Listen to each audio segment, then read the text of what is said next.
Voice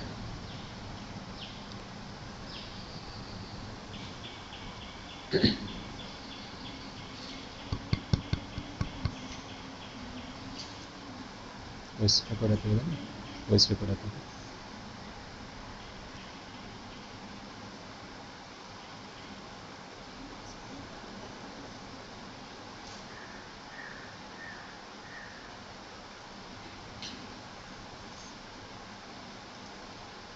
Are we good to go?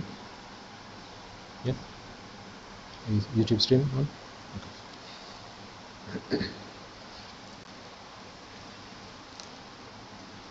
Okay. Welcome to you all, and as usual, we are gathered here today to learn more about ourselves through the Lord Buddha's teaching. And it is the Lord Buddha's teaching that has given us a true perspective on ourselves, and that's what we come here to explore, to study, to learn and to understand.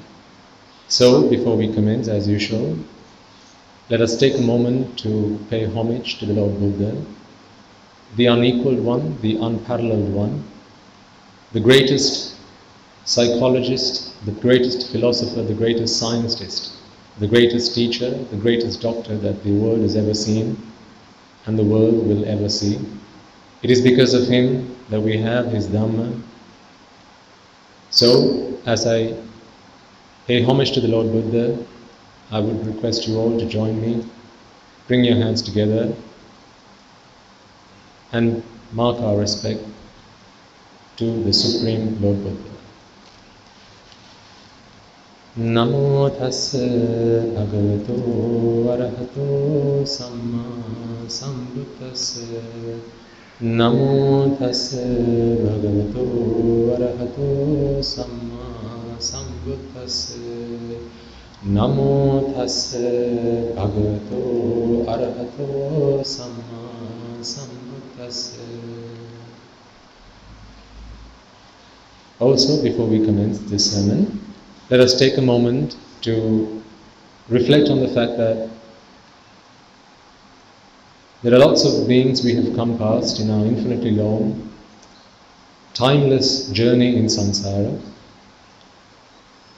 And on that path, in that journey, there have been an uncountable, infinite number of beings in whichever shape and form who might have helped us, supported us, guided us on our quest, the quest for our search for the truth.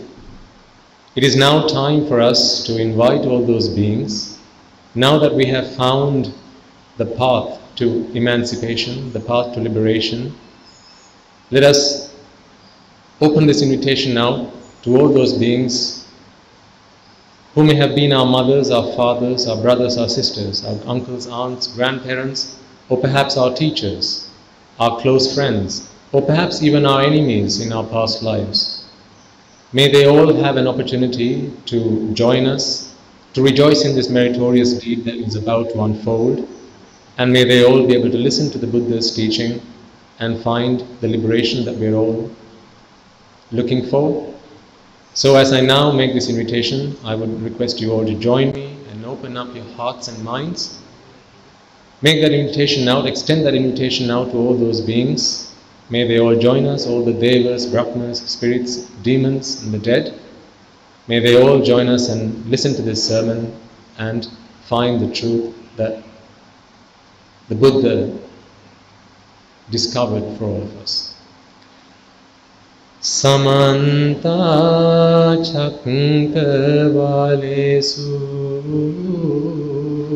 atra gacchantu devata Saddhamang munirajasansa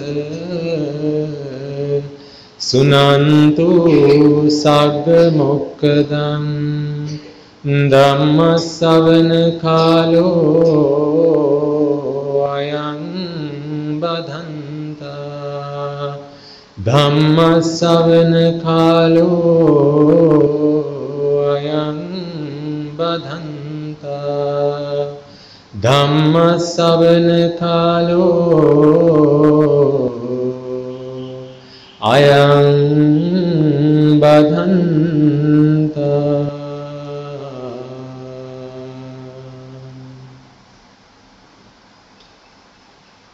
And finally, before we begin, let us also take a moment to reflect on the reality that although today we have the gift of this Dhamma that has changed our lives beyond recognition, beyond our imagination, I think it would be true for us all to say that if you look back at your own lives, if we all look back at our own lives, how we conducted ourselves in the past, who we lived then is a completely different person to who we are now. And that is thanks to the Dhamma. So in our infinitely long time in samsara, where and when we did not have the gift of this Dhamma, oftentimes we would have come across Aryas, noble people, moral people, the Dhamma Sambuddhas, the Pacceka Buddhas, the Arahata Buddhas, the Anagamis, Sakurdagamis and Sotapannas. And in our ignorance and due to the association with immoral people who instilled in us raga, dvesha and moha, having not been able to recognize with those noble people, we might have insulted them, abused them, slandered them, hurt them. Today, we try to seek the path, we try to traverse the path that they discovered and that they taught us. And the past comers today come to hinder our progress. So let us all take a moment to acknowledge that that is the path that we have all led, the past that we have all experienced, but may all those Aryas forgive us for all the times that we have been inconsiderate, for all the times we have abused them, slandered them and hurt them. May they forgive us. May any misdeeds, any wrongdoings we've done through our own ignorance be forgiven, and may we all be able to attain the supreme bliss of Nibbana. Finally, if there are any doubts that we may all have, any locks that need to be unlocked, any barriers that are in our way to our understanding, unlocking our wisdom, may this sermon afford us the opportunity to unlock those barriers, to remove those hindrances from our path, and may we all be able to attain the noble attainment of Sotapanna through the course of this sermon itself. And if there's anyone here who might have attained that noble fruit, may they be able to attain the subsequent noble attainments of Sakurdagami, Anagami, and the supreme bliss of Nibbana through the attainment of Arahata.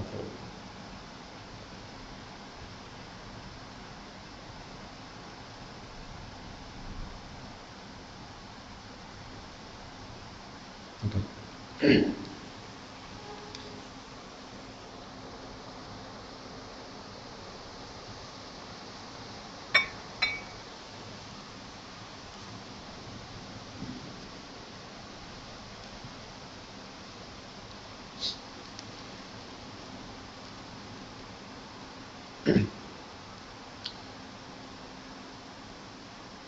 I think this is the era for us all to question everything we do.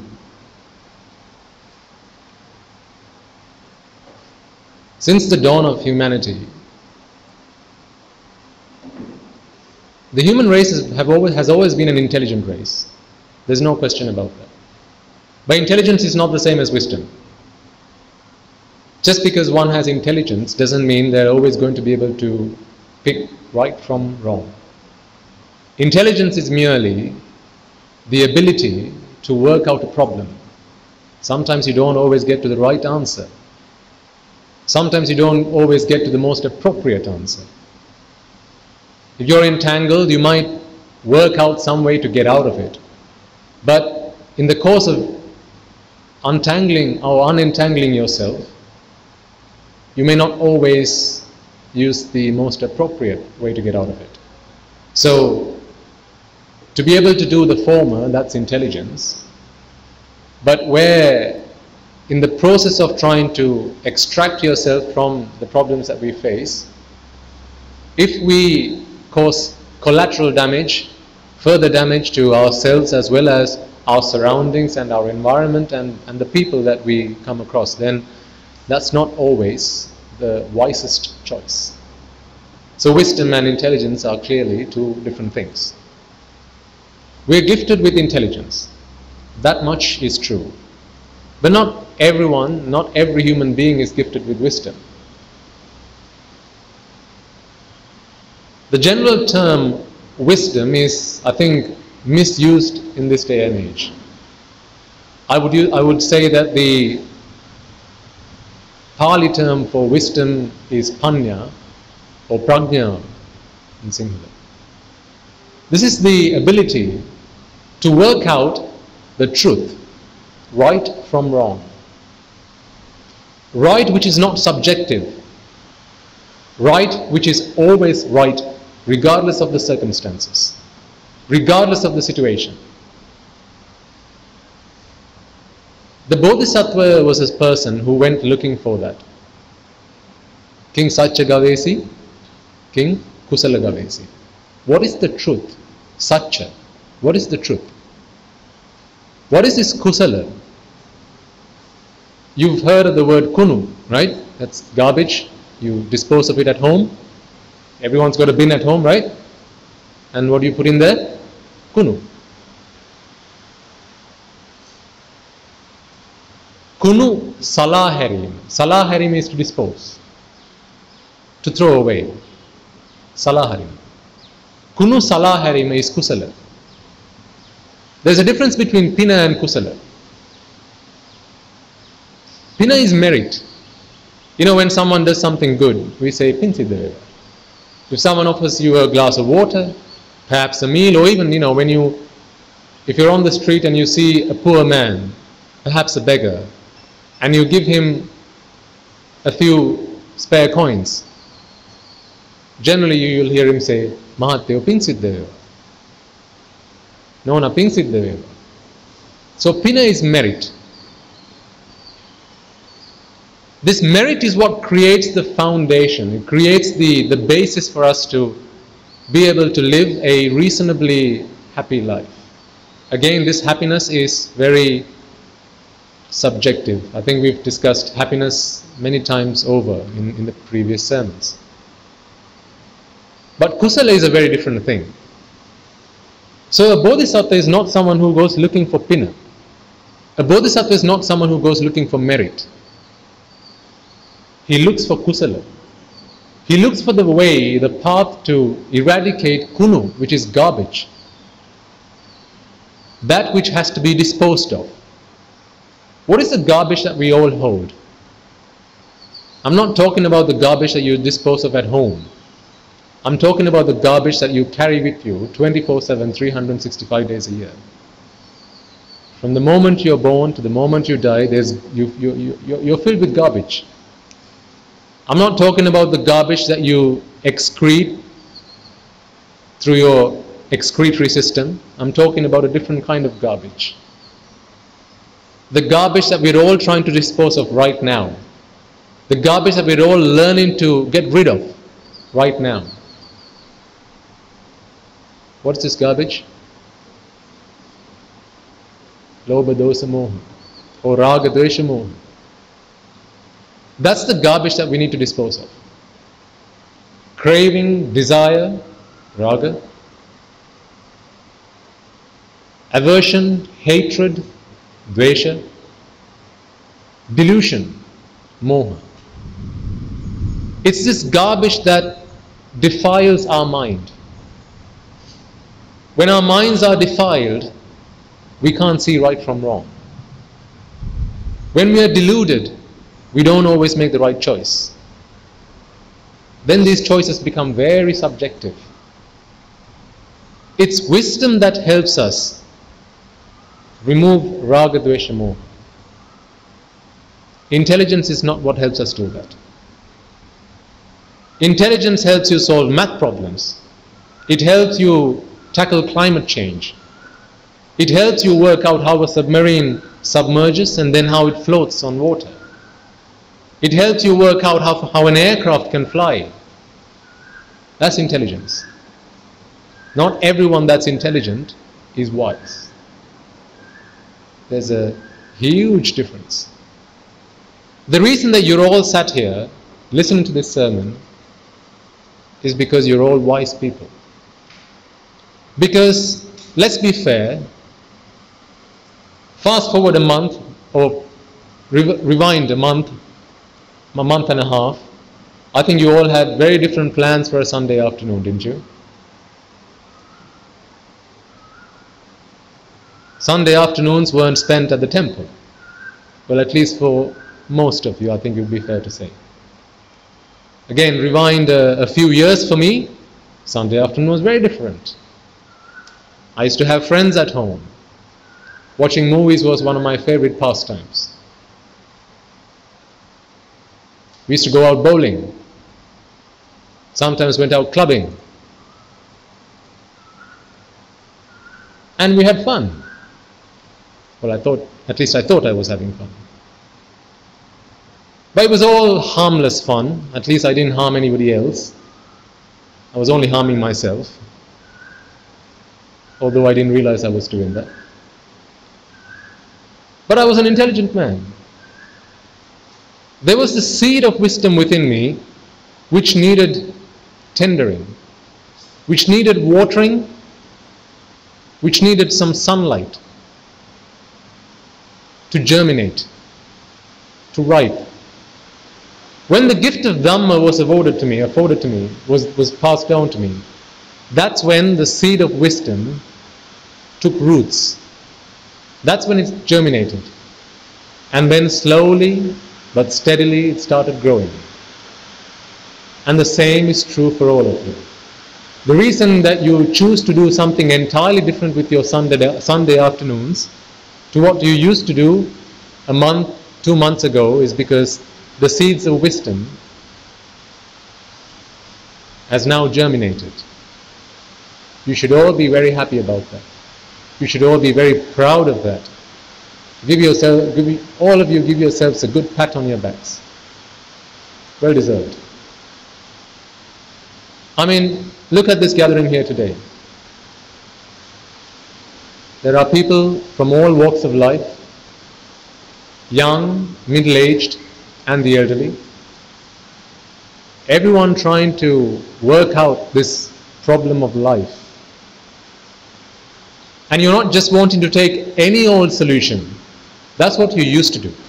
When you went to school, you learnt out how to work out life, didn't you? You learned math, you learned science, you learned physics, chemistry, biology. So did I. You learned languages, so you could travel the world. You learned commerce, accounting, business studies, sociology. You learned all of these things to try and work out this problem of life. But one fine day you got to hear a certain kind of teaching. A teaching that opened your eyes. A teaching that got you thinking. And you started questioning. This is why I say this is the era to question everything. It's not the time to take anything for granted. Question everything. But what we should realize in our study of life is that there are lots of different things that we can study. If you take the Tripitaka, the 3 canons, there are 84,000 sutras. 84,000 teachings of the Lord Buddha, all of which in some way, shape or form help us to work out this problem of life. You don't, by the way, need to go and read each and every one of them. You'll be pleased to know. I haven't, and I doubt I ever will. Well, certainly not in this lifetime. I don't have that many years. What I do know, though, is you don't need to know everything to figure out life. There's very little you really need to know. Once you worked out that very little, you've cracked the code. Once you've cracked the code, what you need to know, you know. Everything else is auxiliary, extra knowledge. How did the universe come into being? What about the Big Bang? What about black holes? Are there other planets other than the 9 that we've discovered? I don't know, is it 9 still? It was when I went to school. I don't know how many it is now. We don't need to know all of these things. You see, imagine you are out in the thick of the forest. You're trying to get home. You're lost. It was light when you left home. You went out to gather some food for yourself, some vegetables, some fruit. And now you want to get back home, but you're lost. You're trying to work your way home. As you're trying to navigate, finding your way home, you're looking for various milestones that you passed on the way here, on the way to the forest.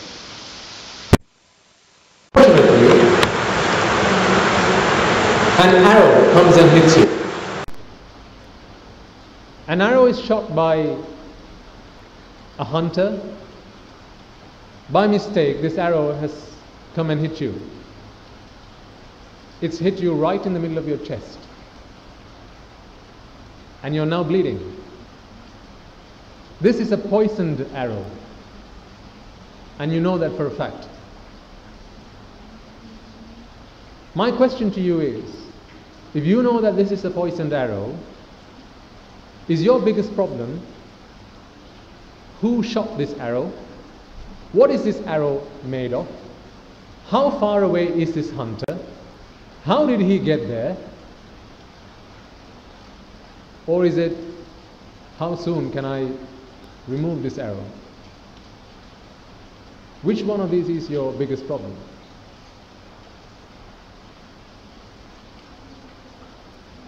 Indeed. How soon can you extract this arrow? Because it's a poisoned arrow.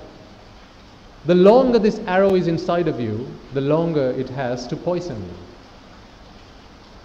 You know, sometimes if either you have been unfortunate enough, or perhaps you have seen on National Geographic or Discovery Channel, you know, when people get bitten by snakes, they take a tourniquet and they tie the limb, you know, if it's usually a leg or an arm, you tie just above where the snake has bitten you. The reason you do that is to stop the poison from circulating throughout the rest of your body. That's the most important thing you've got to do. Likewise, the most important thing that we should do is stop this poison from getting all over ourselves. We've all got this garbage. This garbage of raga, dvesha, moha has defiled our minds. It's poison. The longer we have raga, dvesha, moha in our minds, the longer we do things that are delusional. The longer we do and conduct ourselves in ways that are detrimental, not just to ourselves, but also to others. The more we cause harm to ourselves as well as others, the more demerit that we accrue. And these demerits have their consequences. You can run, but you can't hide. Have you not all heard that expression? It is so true. I don't know who came up with it, but from the perspective of Dhamma, it is so true. You can run, but you can't hide. Not from karma. You can run from karma by changing the samanantara. I'll talk to you a little bit about samanantara, anantara today. I haven't been able to find the English term for it, but I'm still looking for it. Perhaps I've got myself now a Pali to English dictionary. Let's see how far that will go. But that's still okay. I'll give you the meaning behind it. It doesn't matter whether you call it cats and dogs or cows and pigs. Whether, you know, the fact that it's called samanantara, anantara is not what's important. What we need to do is to understand the meaning behind it, right? You can call it whatever you like. We can run, but we can't hide, ladies and gentlemen. To run from karma, vipaka, or to run from the vipakas of the karmas that you've done, is changing the samanantara. But you can't hide because the anantara doesn't change. So what is this samanantara? What is this anantara? Have you all heard the expression Chetanaham bhikkhave kammang vadami? Volition is karma. Intention is karma. What is Chetana? What is intention? Intention is the want to do something. When you breathe, which is something you're doing right now, hopefully, when you breathe, you are causing the death of millions of germs every minute. You heartless people. When you walk, you're responsible for the death of many thousands of little creatures. You soulless people. How dare you? You are so mean. When you eat, do you think you're only eating rice and paripu? Rice and dal? What about all the little bacteria that's all around your food? If you just go on Google, just go onto YouTube and just do a search for how we consume microorganisms in the process of eating food, you will realize, good heavens, if you go into your kitchen right now, our mothers and particularly the women will try and keep their kitchens spick and span. And you take great pride in keeping your kitchens ultra clean. Try switching on an ultraviolet light. There's germs all over the place. Every time you eat, you're not only eating what you think you're eating, but you're responsible for the death of many thousands, if not millions, of germs. Are you committing panatipata? Are you killing? Before we started the sermon, you all recited panatipata veramani sikkhapadan samadhyam. Didn't you all? You all did that, right? So you said, I observe the precept to refrain from killing. And immediately afterwards you start breathing. That's hypocrisy. Stop breathing. You're killing germs every time you breathe. This was the teaching of not the Buddha, but someone called Nigantanatha. Nigantanatha was a great man. Not as great as the Buddha, but he was a great person. His teaching was of unbound, limitless compassion. He said, recently I got to see a video that someone showed me on a device, and it was a procession in India, I think it was India, where there's a stage on which there's some kind of ceremony, and at the end of that ceremony there's about 30 or 40 young men who walk off the stage wearing absolutely nothing.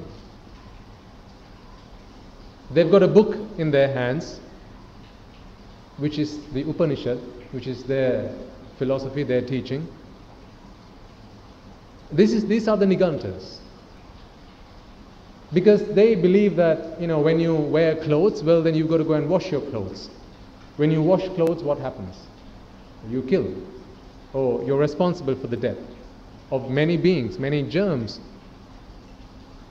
When you cook, then you kill.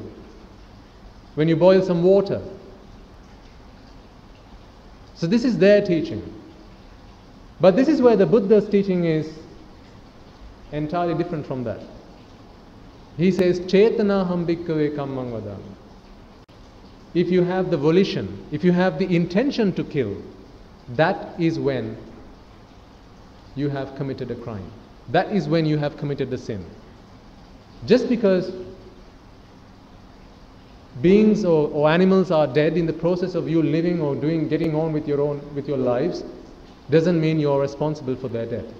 At least you don't accrue the karma for that. So I want you all to be very clear about this distinction. So you can start breathing now. It's okay. Because when you breathe, you have no intention to kill all those tiny germs that are in the air. There's no intention to do that. All you want is to breathe. When you eat your food, you have no intention to kill germs. All you want is to eat because you're hungry. So Chetanava or volition, intention is always the determining factor. If you have the intention to do something, be that a good karma or a bad karma, that is what brings you the vipaka. So let's say, for instance, you leave some food on a plate outside with the intention of going and collecting it later on for your consumption. When you get back, you see your pet dog lapping it all up. Now that's not a dana. You haven't given it. You didn't have the intention of offering it to the animal, so it's not a dana. It's not charity. But if you had left it there with the intention of, if there's anyone or any animal that might be hungry, then, may they be able to sate their hunger by having this food, then that is a dana. That is charity. So it applies both ways, good and bad. Now parents, sometimes you have to discipline your kids, not sometimes, all the time. And then I know as parents you get into this conundrum. You get into this dilemma. Do I hit them? Do I not hit them? Do I shout at them? Do I not shout at them? The Buddha comes and teaches us, don't hurt other people. But when I hit them, what happens? Isn't that hurting my child? Do I not acquire bad karma when I do that? Have you never had this question? Have you never wondered, what should I do? This is a dilemma. For as long as you're alive, you're going to have plenty of questions, plenty of problems you're going to have to solve, which will not be clear and upfront.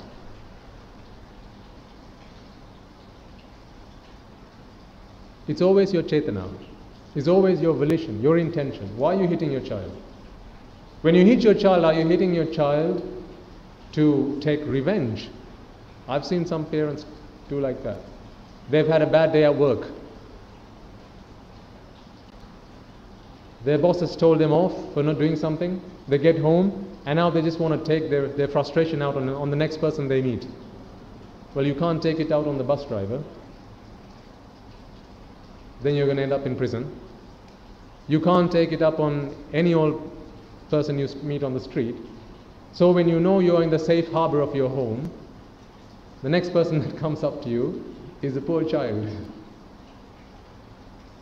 And all he or she has done is nothing but, something very petty. Maybe perhaps they've not done their homework. Perhaps they've been watching the TV for too long. Now you get an opportunity to relieve yourself of that frustration. And then along comes a good whacking. Or until your frustration goes away. That is not right. But if you hit them entirely with the intention of correcting them, disciplining them, then I can't say that that's entirely bad or it's wrong. The problem is this though. Kalla sukkam, kalla sukka vipaka. the Lord Buddha teaches us. When we live in this world, we end up doing good karmas and bad karmas. There is no way out of this unless you attain Nibbana and remove yourself from this world. Hitting a child, if a child feels pain, if a child feels, well, pain, quite literally. If a child feels pain, then, and if there is even the tiniest, if there's a modicum of anger within you, because, I mean, let's be honest, parents, right? When you hit your child, are you 100% sure that you don't have the tiniest bit of dvesha in your minds? If so, great. No karma, no bad karma committed. But if you do have the tiniest bit of anger, that's dvesha. You're not committing a sin because you're hitting your child. You're committing a sin because you have dvesha in your minds.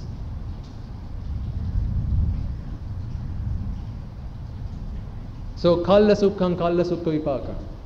Kalu sudu, karma, kalu sudu vipaka. Black and white. When you have, think for a moment. If you have, when you're ill and you know it's a bacterial infection, what recourse do you have other than taking antibacterial medicines? Isn't that going to kill all the bacteria inside of you? So in not wanting to commit the sin, do you just let the infection take over and die? Is that what you have this precious human life for? If you have a rash and you know that's caused by some kind of bacteria or a virus, do you not use some kind of ointment or a cream to get rid of it? When you do that, are you not responsible? And if you know it's an antibacterial solution or if it's an antibacterial kind of medication, then you know that this is going to kill. People have worms in their stomach, wormicide. When you have worms in you, what do? You take wormicide tablets, and that's going to kill the worms inside your stomach. Now what happens? Well, that's killing. Of course it's going to accrue bad karma. You will have to suffer the vipaka. But to not treat yourself is unwise. To not treat yourself, then it's going to get worse, and then you're going to die. Would you rather kill a worm or kill a human being? That is yourself. This precious life that you have to attain Nibbana. This is why it's always black and white. If you want to remove yourself of having to solve this problem, then you have to remove yourself from samsara.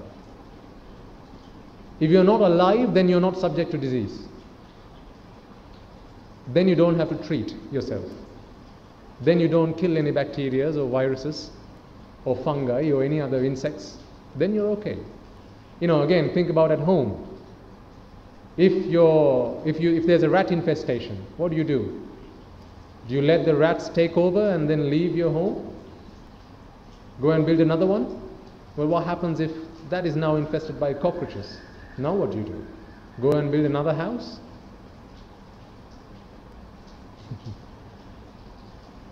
Again, when you live a lay life, then unfortunately you are going to have to face these situations. As monks, there's little that we hold on to.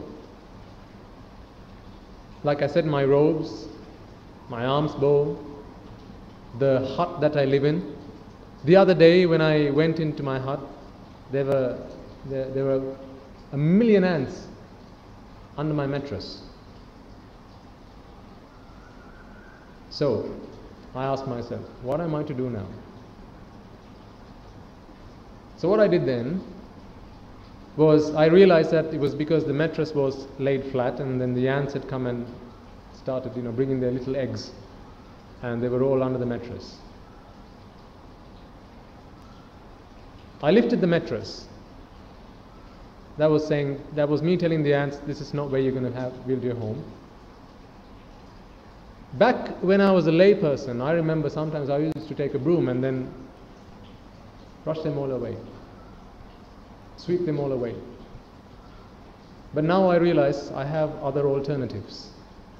So I let the ants take their time, to rehome themselves, and I went and just slept in another hut.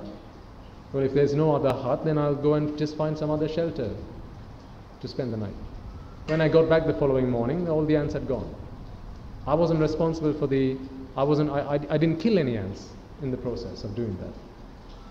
But if that was my home, and if I had nowhere else to sleep, which might be the case in most of your lives, what choice do you have?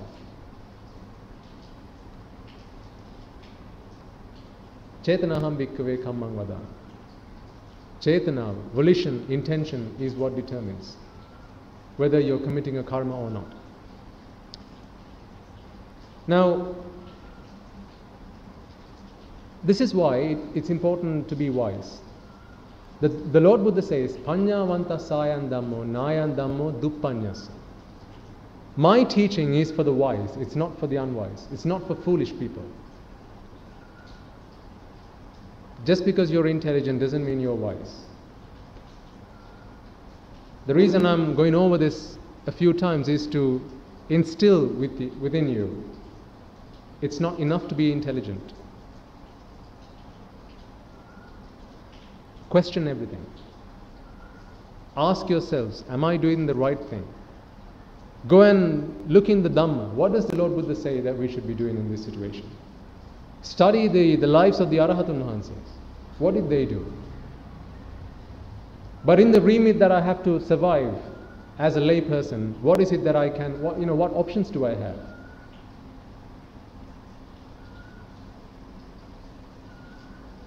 Now,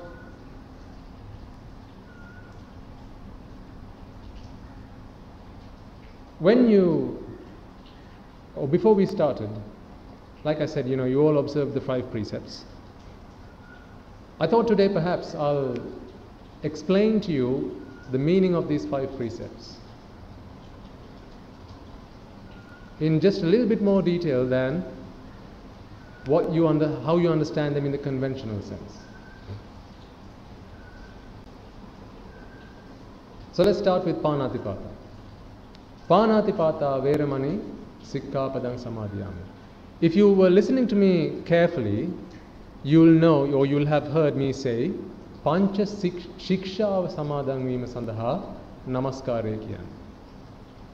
I didn't say Pancha sile samadhang vima sandaha namaskare kiyan. Because sila and shiksha are 2 different things. Sila or virtue is something that is instilled within you when you understand the Dhamma. And I'll show you how this happens. The reason we need a code of conduct, the reason we need rules and regulations is because we are prone to doing the wrong things.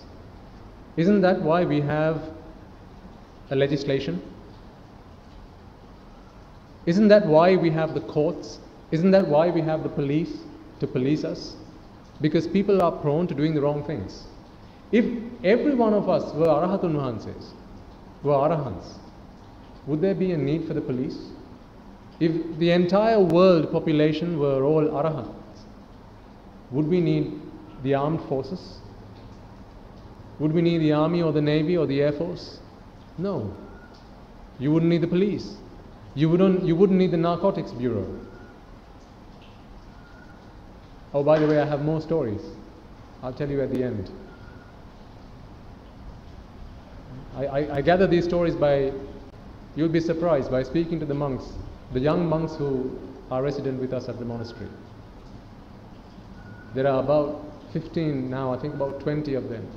And every time I get an opportunity, I go and speak to them and I ask them, Swami Mahansa, can you tell me a little bit about what life was like before you ordained? Every time they surprise me. I have more stories for you. I'll share them with you at the end.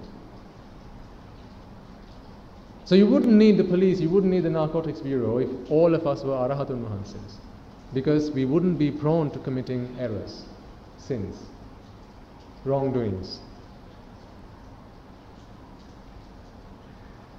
When you understand the Dhamma, sila or virtue is something that is instilled in you. When you comprehend the Dhamma, when the Dhamma becomes part of your life, then you don't need a code of conduct. It becomes natural for you to behave in a certain way.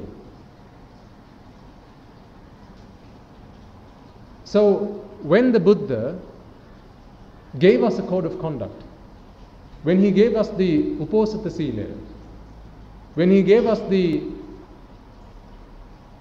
277 rules that a bhikkhu must abide by, they were not for an arahant.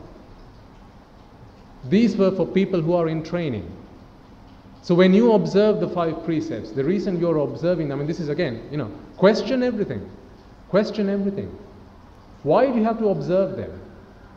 And besides, is it not enough to observe it once? You think about how many times have you observed the five precepts by now? Most of you will probably do it every day. If you go to school, in my school, certainly when I was at school, we observed the 5 precepts every day. I don't know how is it in today's world. But particularly the adults here will have observed the 5 precepts, perhaps, most days of your lives. Do you have to do this every day? Why do you have to do it every day? Isn't once enough? So today you observe the precept to abstain from killing. What happens when you get home? If you have to then kill a mosquito, then you have just broken that precept. So you have to observe it again. If you have lied to someone, then you have broken the precept of musawat. Now you have to observe it again. If you have stolen something, then you have broken the precept of stealing. Now you have to observe it again. So, have you ever questioned from yourself, why do I engage myself in those wrongdoings, knowing that they are wrong in the first place? Did you all come here by yourselves? Did you bring baby Natasha with you?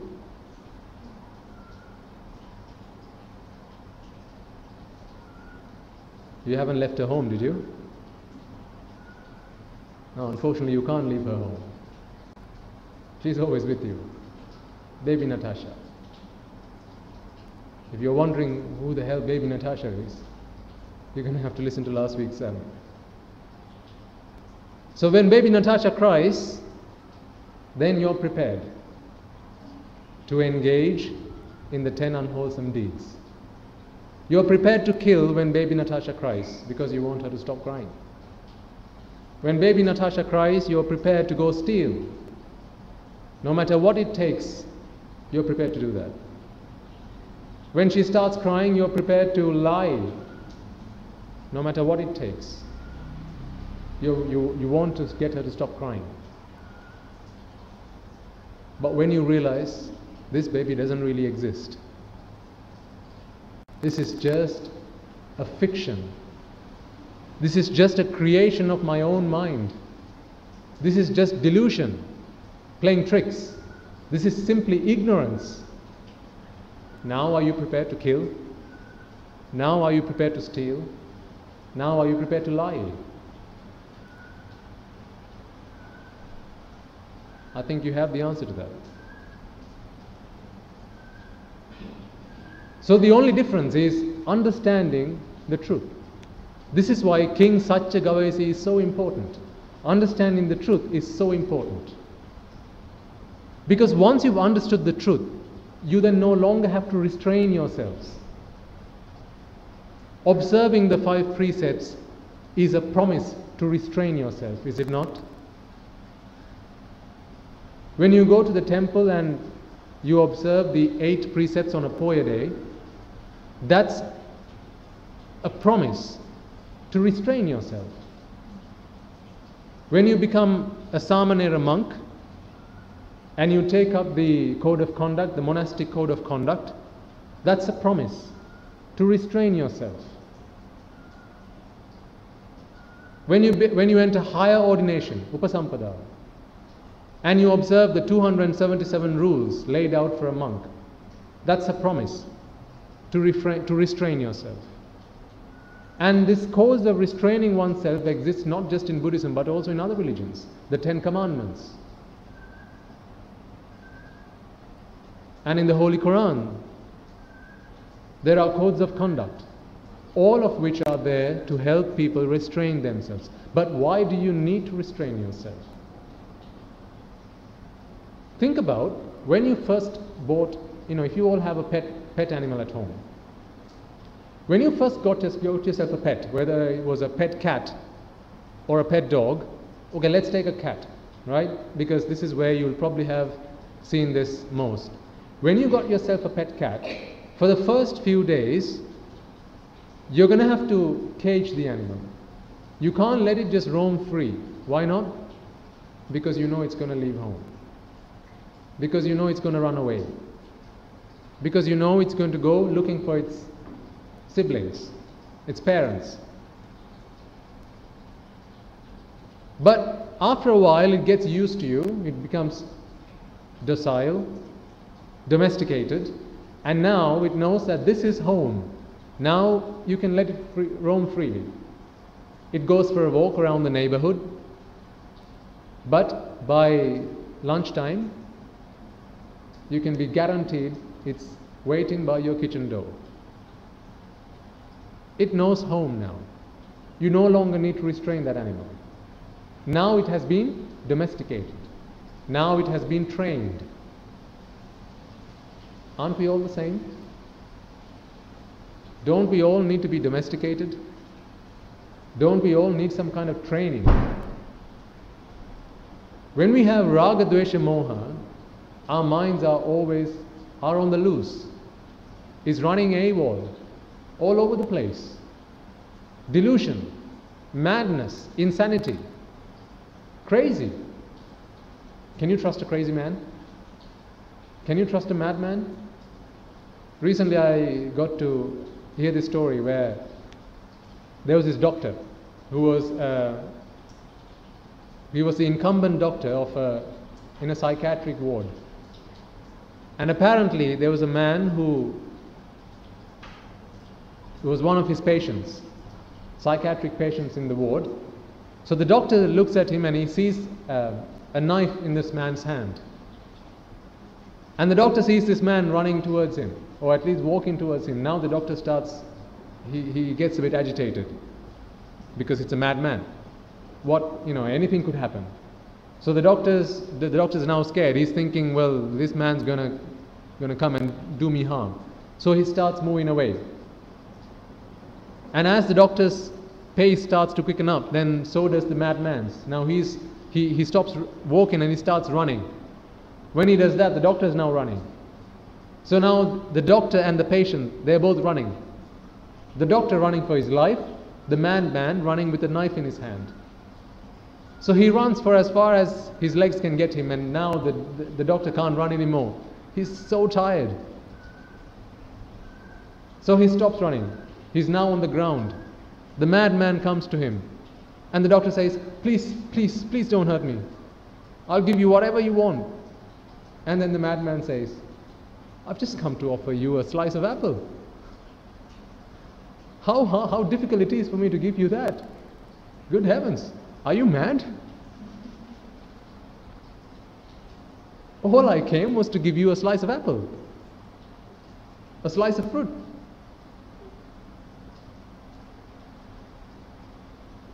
But because this was a madman, the doctor couldn't trust this man. Now if you all have your baby Natasha with you, and last week you said, everyone that has a baby Natasha is a madman, how can you trust yourself? How can you trust the person sat next to you?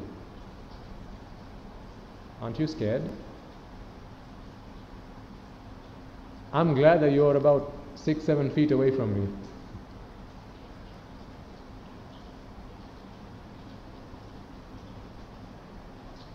Because for as long as delusion exists within us, raga, dvesha, moha reigns over us. Raga, dvesha, moha is king. And when that king is in power, when a mad king is in power, there's no end to how much damage he can do to the country. There's no limit to how much damage he can cause to its civilians. This is why the most important thing that we need to do is to try and cure this madness, this lunacy. So this is why there's a code of conduct. A code of conduct to protect ourselves from whom? From whom? From ourselves. Why do you think we observe the 5 precepts? To protect ourselves from whom? Ladies and gentlemen, that's to protect ourselves from ourselves. Because we don't know right from wrong. I mean, if you were absolutely, if you had the Dhamma, right? If you have a good understanding of the Dhamma, and you understand that killing is a completely useless, meaningless, essenceless deed, and there's only consequences, bad vipakas to suffer as a result of it, and you understand the anicca, dukkha, anatta nature of this world, do you think someone needs to come and tell you don't kill? Do you think someone's going to have to come and force you not to kill? Do you think someone's going to have to come and tell you not to rob, not to steal, not to lie, not to engage in sensual misconduct?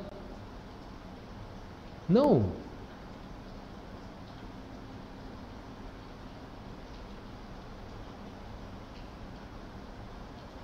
When you understand that all of Rupa is anicca, dukkha, anatta, all the Rupas I have seen up until this point in my life has left me with nothing, absolutely nothing. I think if you came along to some of the past sermons, you will know what I'm talking about right now. It leaves us with nothing.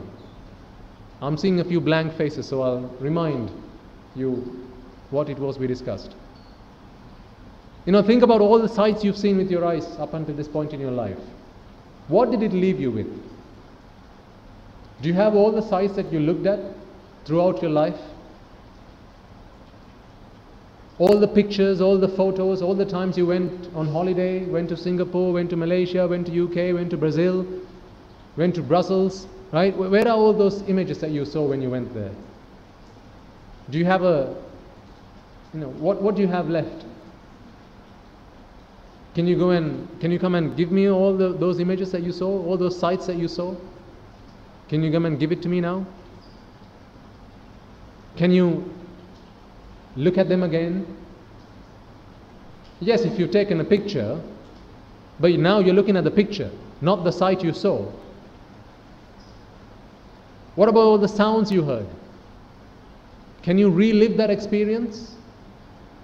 Has it not only left you with nothing but a memory? You're just a hard disk. What else has it left you with?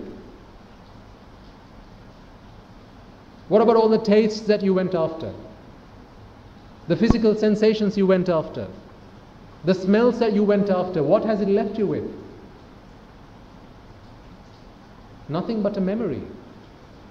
That's it. And you remember I asked the question, how many hours a day do you sleep? How many hours a day do you sleep? Can you show it to me on the palms of your hand with your fingers? How many hours a day do you sleep? 5? 6? 7? 6?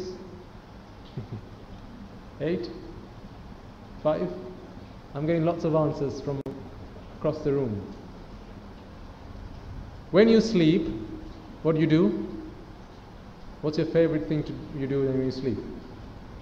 You dream. When you're woken up from your dream, what's left? Anything more than the memory of your dream? Are you left with anything more than the memory of your dream? No. So you have the memory of your dream. Okay, so what's left from the last time you went to the beach? Are you left with anything more than the memory of your visit to the beach? What about the last time you went to the zoo? What about the last time you climbed Sigiriya? What about the last time you went to Singharaja? Are you left with anything more than the memory of your visit there? What about the last time you had chocolate cake? Are you left with anything more than your memory of chocolate cake? What about pizza? I can read right through your eyes. Are you left with anything more than the memory of it? Well, when you sleep, you are left with nothing more than the memory of your dreams.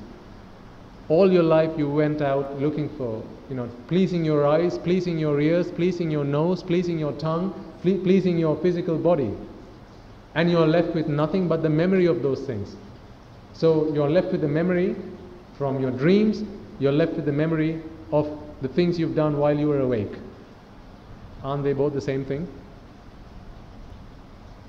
If that is the case and you're left with nothing but your memories, haven't you been sleeping all your life? So why tell me you only sleep for 5, 6, 7, 8 hours a day? You're sleeping all day long. 24 hours a day, we're all asleep. This is the problem. So anyway, let's come back to what we were discussing.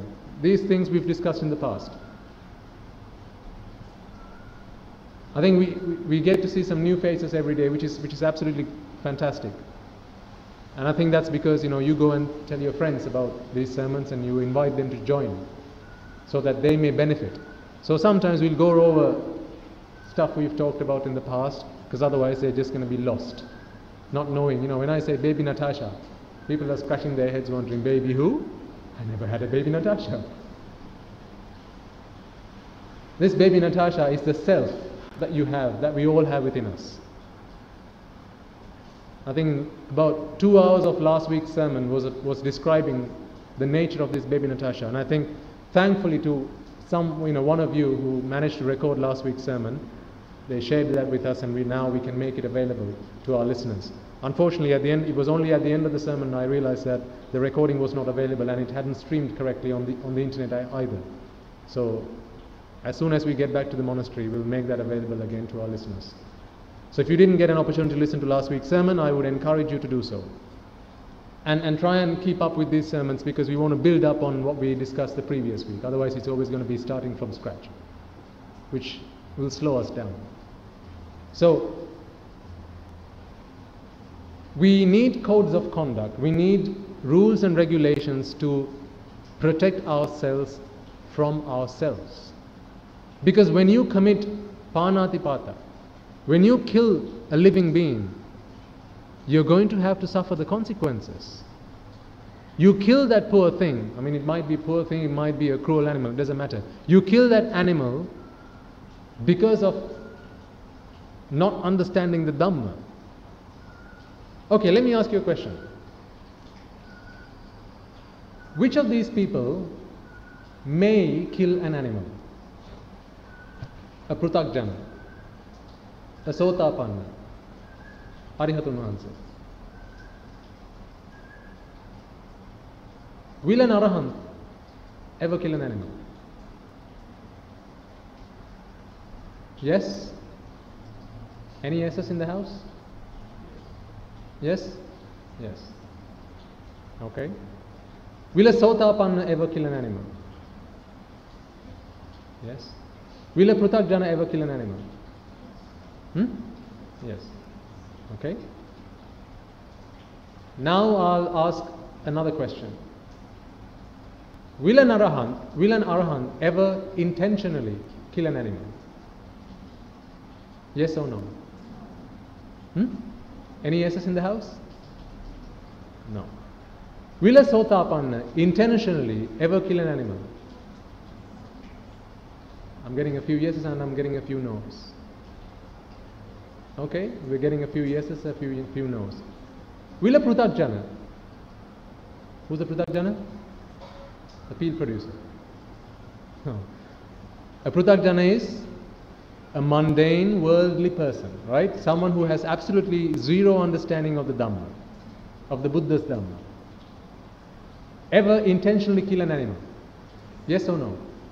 Yes, it's possible. Okay, right. So I think we have no questions, no grey areas about a Prutakjana. There were no questions about an Arahant intentionally killing an animal. An Arahant may unintentionally kill an animal, not knowing that he's killing an animal. That's possible. What happens when an Arahant is breathing? You know, the examples I gave you earlier. When an arahant is eating, when he takes medicine, right? These things can happen. What about when you take a wash? Oh, by the way, recently I found this article on the net, and I want you all to guess how much of your body weight do you think is not you? By which I mean other microorganisms. How much of your body weight? How many grams do you think it is? If you think it's less than 10 or less than 10 or more than 10 grams, less or more? More, okay. 100, less or more?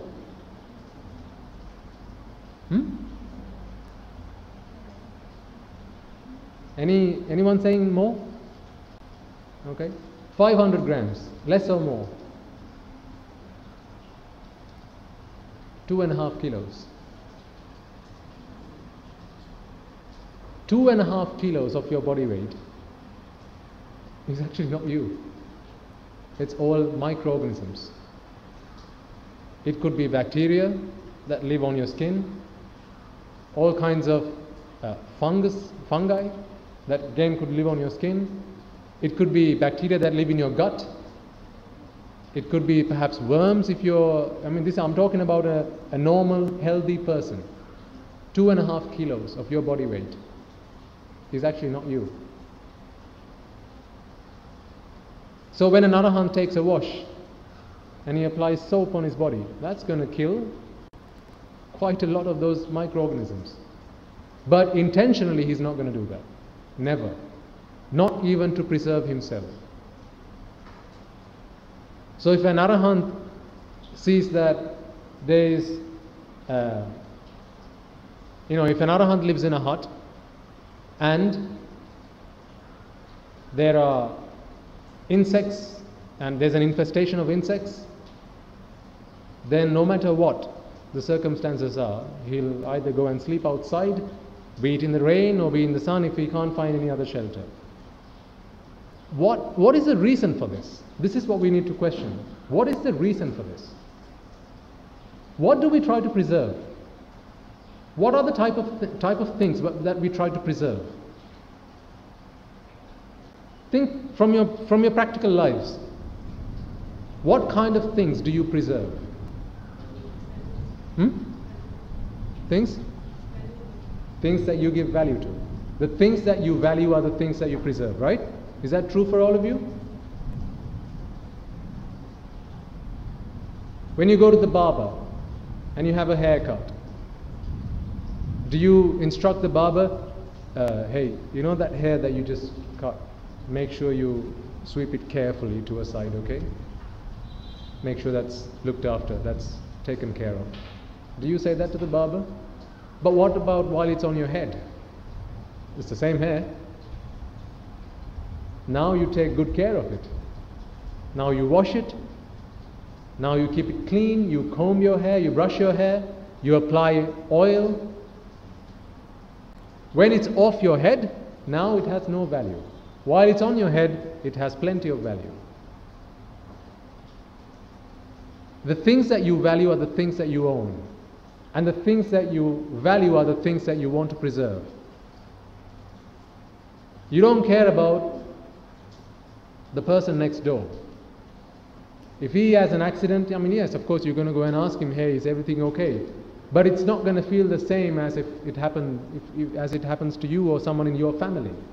Because you value your family more than you value the person next door. You value your job than you value someone else's job. You value your child's life than you value someone else's life. You value your furniture more than you value someone else's. So the things that you value are the things that you're going to preserve. Would you all agree with me? Okay. So, in trying to preserve what you value, you're willing to do certain things. For as long as you value baby Natasha's life, and you want her to be happy, you're going to do what you can to keep her happy. For as long as you value your life, for as long as you value your body, for as long as you value yourself, you're going to do whatever you can to preserve yourself. But when you come to a complete understanding that this self is a delusion, there is no such thing as a self. All this time, this self view I've had was nothing but the result of ignorance. Now, how does that change the game? What are you now prepared to do to preserve it? You know, think about if you had a safe at home. If you have a safe at home, I used to have a safe, and into which I put my personal documents to keep it safe from fire and natural disasters. I don't have such documents now, thankfully. So all those documents that I used to keep in the safe, and I used to invest in gold, so I had some gold bars that I used to keep in the safe as well. So all those things I used to keep in the safe, I did so to preserve it, to make sure it was safe from thieves, as well as from a fire, from floods, etc., etc., etc. Right? What if someone came and said, you know, from today onwards, gold has no value. Gold is meaningless. Gold is worth less than a grain of sand. Am I any longer going to keep it locked in a safe? The safe is more worth than the gold that's in it. So if I could, I'd make a safe out of gold and put the safe inside the gold safe.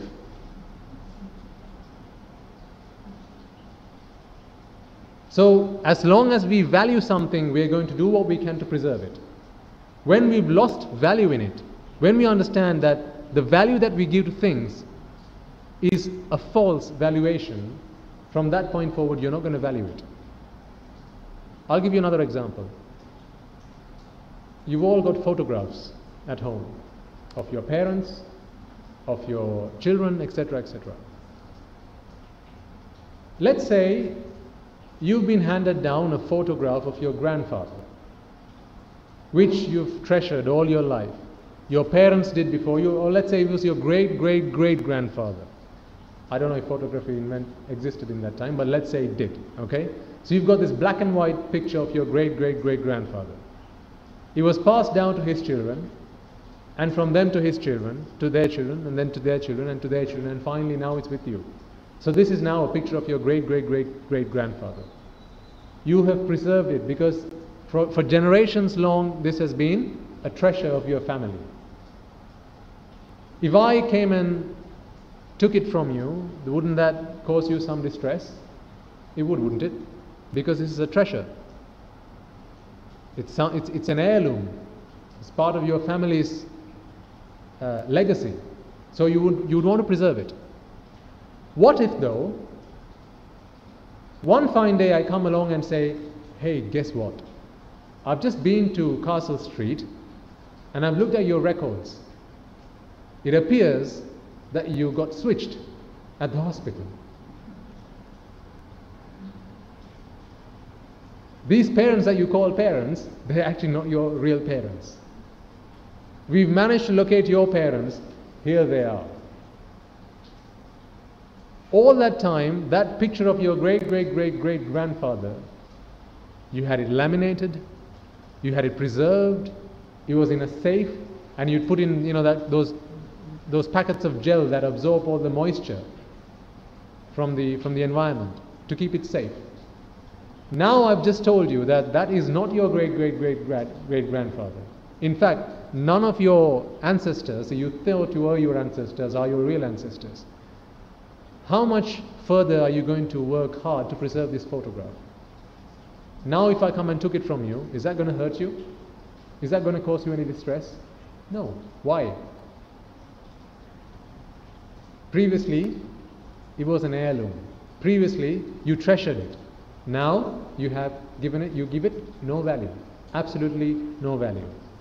But what if we manage to find the real great-great-great-great-grandchildren of that person and said, hey, we've just found this picture of your ancestor. Now to them, it's going to be something that is worth treasuring. So for as long as there are things that we value in our lives, ladies and gentlemen, we are going to want to preserve them. The thing that you all value, which I can say with absolute confidence, the most is what? Baby Natasha. It's not your children. It's not your mother. It's not your father. It's not your house. It's not your gold. It's not your money. But it's your baby Natasha. This thing that you call self, Mama. That is the most precious, most valuable thing that you all so dearly hold on to. And to protect it and to preserve it, you're willing to do whatever it takes. Up until the point you become a Sotapanna. At the point you become a Sotapanna, see, I mean, this is the beauty of this Dhamma. It is so logical, which is why I love it. I've always wanted to study logic. I've never been someone that accepts something just because someone says it. And my father was a scientist, and he always taught me to think about things logically. Only accept things that make sense to you, and only accept things that is true to you. And so that's how I've always thought. The reason that I love the Buddha Dhamma so much is because it's so logical. When a Pruthajjana becomes a Sotapanna, his ignorance goes down to a certain extent. If a Pruthajjana's ignorance is 100%, it goes down to, let's say, 75%. Now the things that you used to do with the extra 25%, you're no longer prepared to do. When you understand that this baby Natasha is nothing but a false, imaginary, it's a creation of my own delusion, you're no longer prepared to do the things that you were used to do. You know, I think last week we asked one of our listeners, how many, what kids do you have? And she said, I've got 2 sons, I think she said. And then I asked her, what's your daughter's name?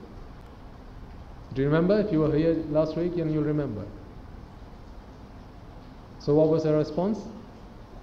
She said, I don't have a daughter.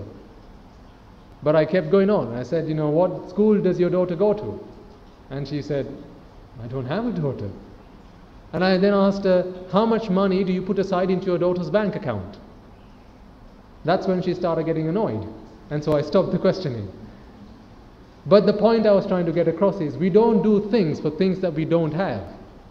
If you don't have a daughter, you're not going to name a daughter. You're not going to have a house for your daughter. You're not going to give your daughter's hand in marriage to a man.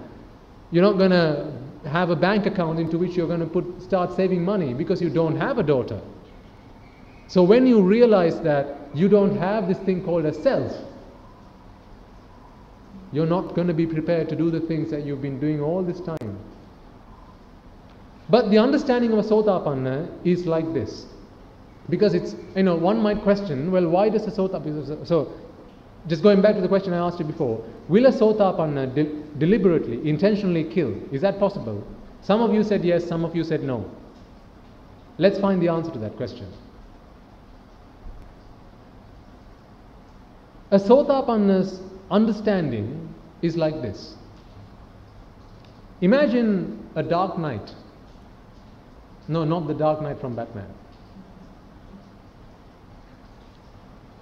Imagine a dark night as in the opposite of day, right? Where there's the moon, but there's clouds that have overshadowed the moon. So you can't see the light from the moon. It's complete pitch black dark.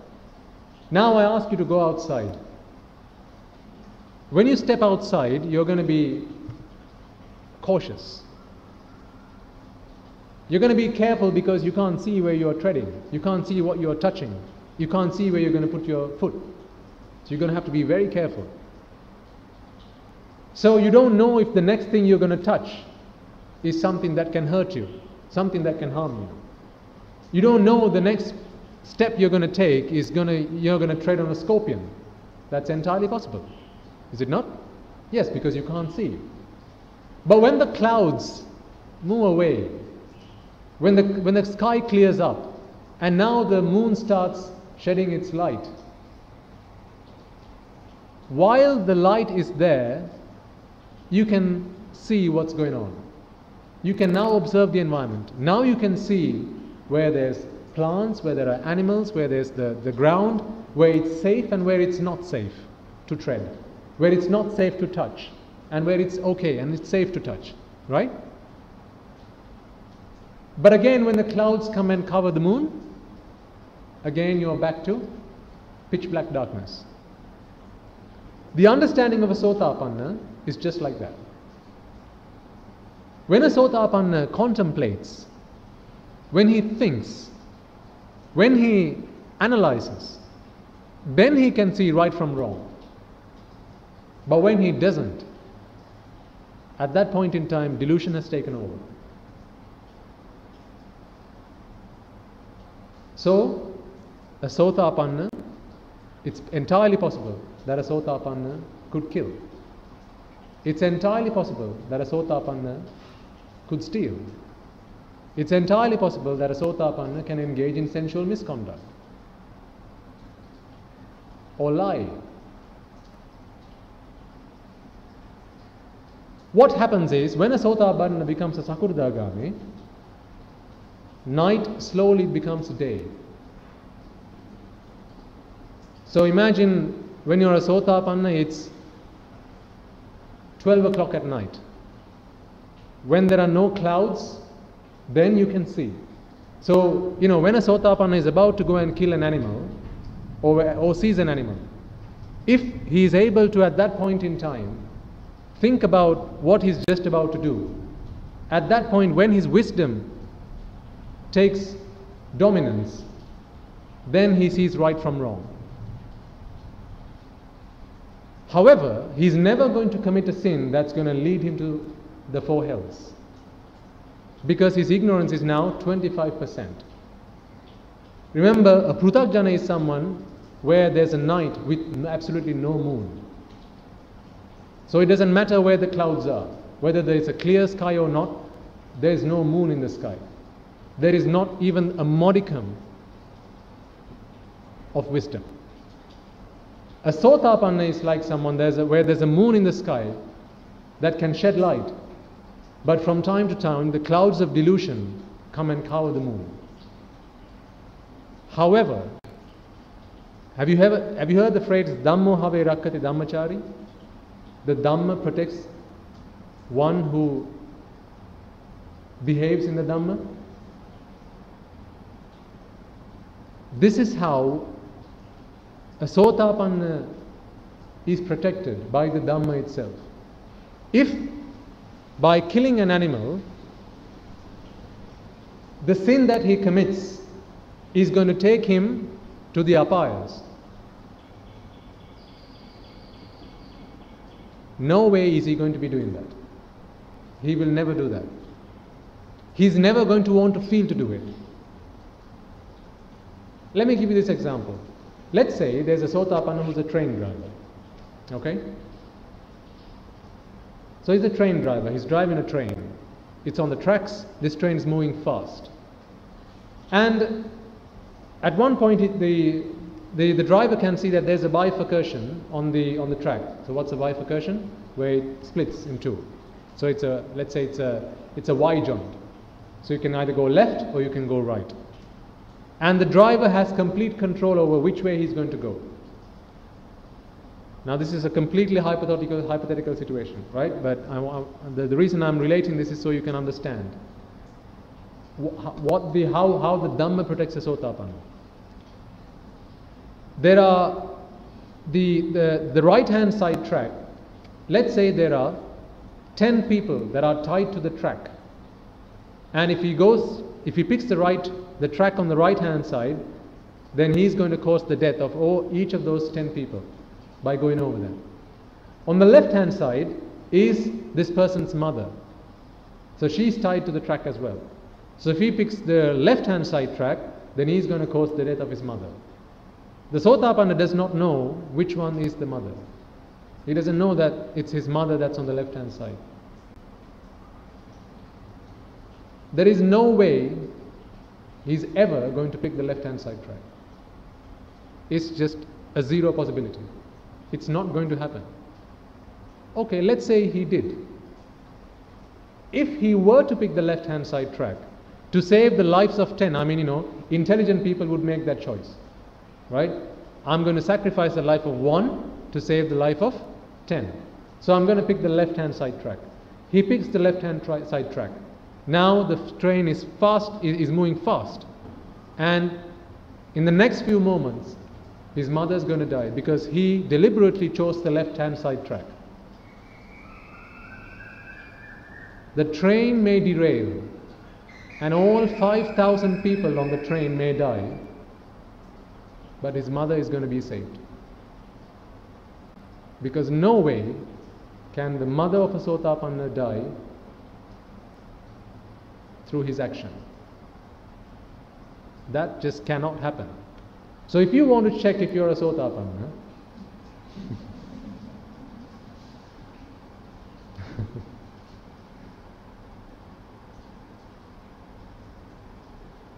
don't do this at home. What you could do is take a knife, walk up and try and stab your mother. If stabbing your mother is going to kill her, then it's not going to happen. If that's going to cause her death, someone else is at least going to come and shoot her in the head. And so the shot in the head is going to cause her death, not you stabbing her. Please don't try that at home. The reason I'm giving you these vivid examples is because I want to make it absolutely crystal clear for you all how important it is, this realization of, this understanding of a Sotapanna. Why it's so important to become a Sotapanna. No way will you ever do something deliberately that can lead you to the hells. That just cannot happen. But taking the life of an animal can happen by a Sotapanna. Again, let me take an example. Let's say you are a family man and you feed your family by engaging in some kind of, let's say you're a farmer and there's been drought after drought, year after year, and all the rice and all the paddy you've saved up has now been exhausted, and there's no way you can now feed your children. Your children are crying, your family is famished. They've all started to be they're all now malnourished, and if you don't feed them soon enough, they're probably going to die. At this point, a Sotapanna might wonder, what options do I have right now? I can't farm because there are no rains, and I've tried everything I can, but there's no crop. At this point, it's possible that he may go and steal something from somebody else. But even when he steals, he knows without a shadow of a doubt what I am doing is wrong. There is not a shadow of a doubt. There's no question. He knows that stealing is wrong. He knows that killing is wrong. He knows that lying is wrong. But because he has no other option, or so he thinks, he's prepared to do that, to save his family. Why? Because his family is something of great value to him. You see, even a Sotapanna values things in life. He values himself, he values his family. These are not the only two things that he values. There are lots of other things that a Sotapanna values. I mean, he might value his home. A Sotapanna might kill some insects. If there's a rat infestation, he might poison rats. I can't tell that for certain, yes or no. But it's possible. So the thing is, you can't judge a Sotapanna just by looking at his actions. But the chances of something like that happening are very slim. If you were to give it as a percentage, it would probably be 0.00000, 1,000 zeros and a 1%. But even if a sin is committed, the gravity with which that sin is committed, the intention, chetana, is not so strong that it can take that person to hell. Now what if someone commits a sin as a pruthakjana, then they become a sotapanna, and at the moment of death they are reminded of the action that they did. Because at the moment of death, this is what happens. You're either reminded of something you've done, a karma, you're either reminded of something that you used to commit the karma, or you are reminded, or you see a foresight, which is the place you're going to go after you've died. It's one of these three things. So be prepared. And this karma can either be a good karma or a bad karma. So if as the pruthakjana you might have committed a sin. Remember last week I said there's an anagarika who's with us, who's looking to become a monk soon. And he told me that as a young child, one of the things that he did to experiment was to take a small fish from the fish tank and throw it into an oil pan to see what might happen. Today he regrets. Today he says, I have, how foolish I was when I did that. But that karma can come to him when, at the moment of his death. This is why we need to be prepared for it. Because we can't choose what thought comes to our mind at the moment of our death. I mean, some people try to do that. Chutisita pirisudu karana. You will have heard people say. Chutichitta. The thought with which, the last thought that you have in this birth. Some people try to cleanse the chuti chitta. That's not possible. Because you can't pick that chitta. You can't focus on one chitta at one given time. When I flick my fingers, in the moment that it takes for you to hear that, that's like 1,000,000 chittas. Now can you pick the 372nd chitta? Alright, go on. Can you? No. Okay, let's say it's not 1,000,000. Let's say it's 100. Okay, now can you pick the 86th chitta? You'll have to prove it to me that it was the 86th and not the 87th. You can't. Therefore, you can't pick the chitta with which you're going to pass away. This is why you have to clean it at the roots. So if someone says, don't worry about any of this, we'll just cleanse the chuti chitta, please don't fall into that trap. I mean, I can only tell you what to do. It's up to you what you choose to do with your life. You can't, please don't fall into that trap. This is why think about, anyway, let's go back to that example. So this child that tells me, Swami Nuhansa, this is something I did as a young foolish child, as a young foolish person. And I tell him, well, how do you know that you're not going to be reminded of that chitta at the moment of your death? He says, I don't, and I feel so helpless. Now, why don't you all think about the things that you've done in your life that you regret?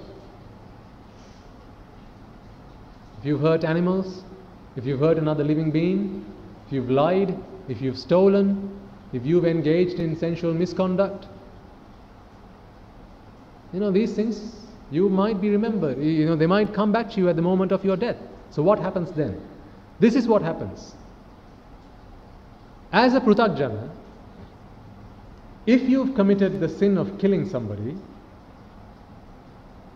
at the moment of your death, it may be that you're reminded of this incident.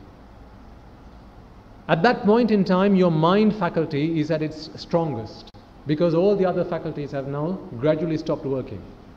Your mind is what goes last. I think it's your sound before that, your sense of hearing just before that. So your eyes stop hearing, your eyes stop seeing, you can't feel things, you can't smell, you can't taste. But till the last moment you can hear. But once that's gone as well, this is why people chant Pirit. when people are about to pass away, because that's usually the last sense that they lose. So it's a good thing. It's never a bad thing. You know, if there are people in your family that are nearing their last days, then it's a good idea to go and chant Pirit.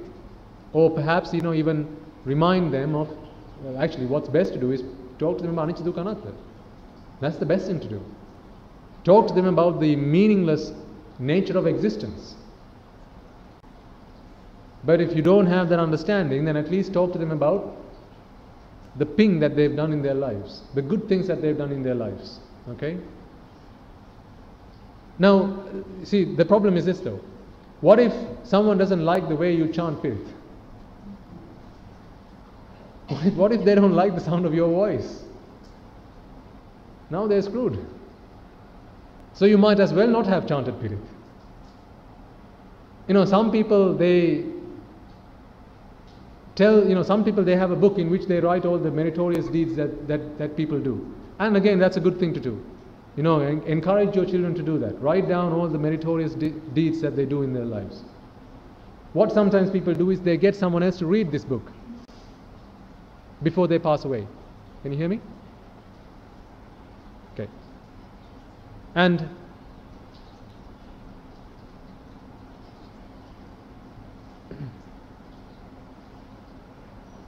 is it working?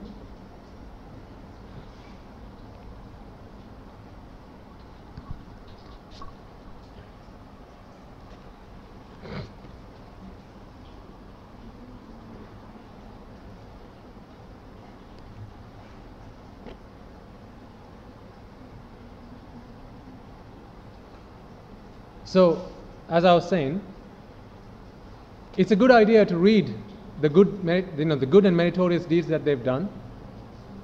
But what if? So let them worry about that. Let's focus on what we are here to do. You know, let's say they remind you about a time when you were at the temple and you were there to offer alms. Okay, you've given a dana to the monks at the temple. Now, from the outset, that looks like a perfectly good example of something that is good to remind someone who's in their last moments of birth, of their life. But what if, at the moment you remind them about that, their thoughts run to something that they shouldn't have done at the time that they offered the alms? Perhaps a time, you know, in the process of preparing for the dana, you know, their child might have perhaps, you know, come and spilt one of the curries, and maybe it made them really angry. What if they are reminded of that incident? You've reminded them about the dana, but their thoughts now go into something bad that they've done. This is the thing. Your intention was to do something good, but ultimately what's happened is they've now been reminded of something, not, you know, you didn't say it, but, you know, this is, you know, think about if you were to write a book about all the good and bad things you've done in your life, which book do you think will need more pages? Bad, exactly. At least he's being honest. The bad things you've done in your life will account for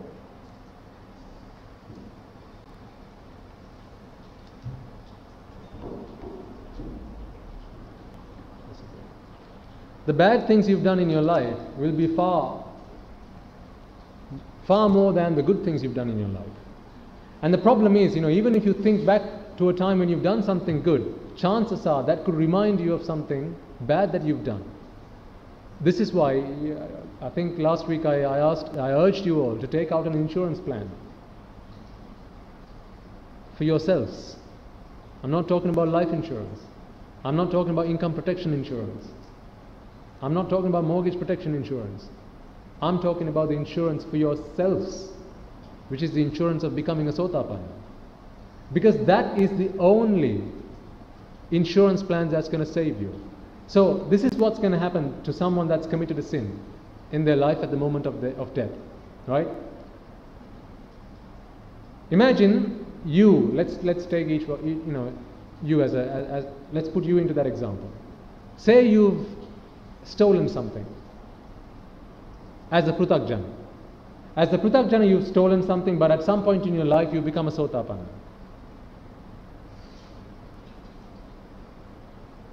If you are reminded of the incident or the event of where you've stolen something, that event you're reminded at that point in time, and either the event or something that you used to commit the sin, or where you're going to go as a result, is what you're going to be remembered of. So let's say it's the event that you're reminded of. If you were a prutakjana, what you're going to do at that point is actually commit that sin once again in your mind. Because your mind faculty is the only faculty that's active at that point in time, and all the other faculties have now diminished. In your mind, doing that sin is going to become so vividly clear in your mind. It's going to show up. It's going to be as if you're watching a movie.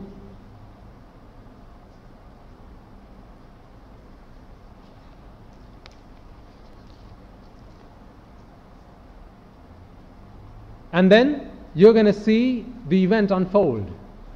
Let's say you stole some money from someone's wallet while you're on the bus. In your mind, you're going to see a picture of you in a bus. You're going to see that you're in a bus. All that event is going to replay in your mind. You're going to see someone standing in front of you with their wallet in their back pocket. Again, you're going to put your hand into their wallet, into their pocket, and going to pick the wallet. You're going to take the money, and you're going to commit the sin of stealing. Because you've committed that sin, at that point in time, you've now just committed the karma for which the vipaka is going to be your birth in the hells. Now let's take the situation of a sotapanna. As a prutakjana, it's possible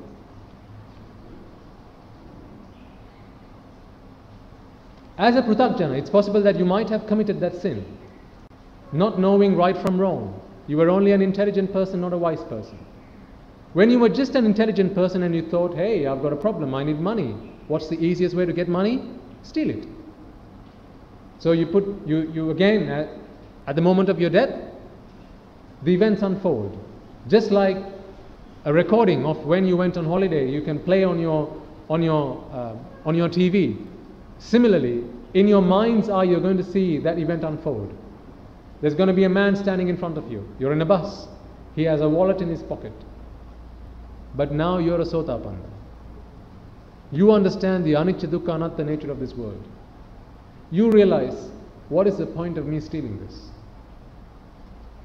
What am I to gain by stealing something that belongs to this person? All the rupa, shabda rupa, gandha rupa, rasa rupa, pottapa rupa, dhamma rupa. This is all I've been looking for in my life. The reason I stole was to get more of them. The reason I killed was to get more of these things. The reason I abused other people was to get more of these things.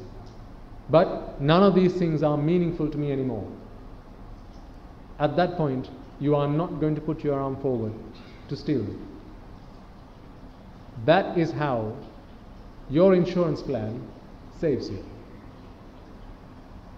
Wait and see. I'm telling you what's going to happen in a few days, in a few years, in a few months' time. Could be tonight. This is why this is so important. So, as I said, for as long as we have something that we value, we want to preserve these things. And in our want to preserve these things, we are prepared to commit these 5, the things that, the pancha papa karma. Panatipata, adinadana, kamismichachara, musavada, suramere machvamadatta. So let me give you the meanings of these things. Now I'm sure as Buddhists, you will have learned them to some extent, to some degree, and there'll be the meaning that you will have learned at Dhampasa or perhaps at school. But I'm not saying any of those meanings, any of those interpretations are incorrect. Please don't take it in that sense. What I want to offer to you is something a little bit more than that. for something for you wise people to think about. Because you're more than just intelligent people. So let's take the first. Panatipata veramani sikkapadan samadhya. Pana ati pata. Pana or prana is life. Pata or pata is to diminish, to suppress, to put to a low state. Pahat karna hoge danna? Ati pahat. To put something into an extremely low state. Prana ati pata. Veramani, to refrain. Sikkapadam, precept. Samadhyami, I observe. So what is this prana atipaha? There's no question, there's no doubt that taking the life of something, of someone or an animal, is part of this sin. There's no question about that. But there is more to it than that. Every one of you have not only your life as in the breathing, the heart beating life that you have. I mean, that's existence. The things that you do are mostly to survive, right? So eating, sleeping, breathing, all these things are to preserve this life or vitality that you have. But there's also another life that you've built from scratch. From the day you were born to today, all the things you've been doing in your life is to build this personality. This person that you hold so dear. When I ask you, who are you? You don't just tell me, well, I'm just a eating, sleeping, breathing, heart-beating human being. You tell me all the things you've done in your life. You tell me about your personality. You tell me about, what you've learned at school. You tell me about your work, your profession, your educational skills, your qualifications. That personality that you've built, the kind of person you are, that's also part of your life. Can someone's personality not be destroyed by somebody else?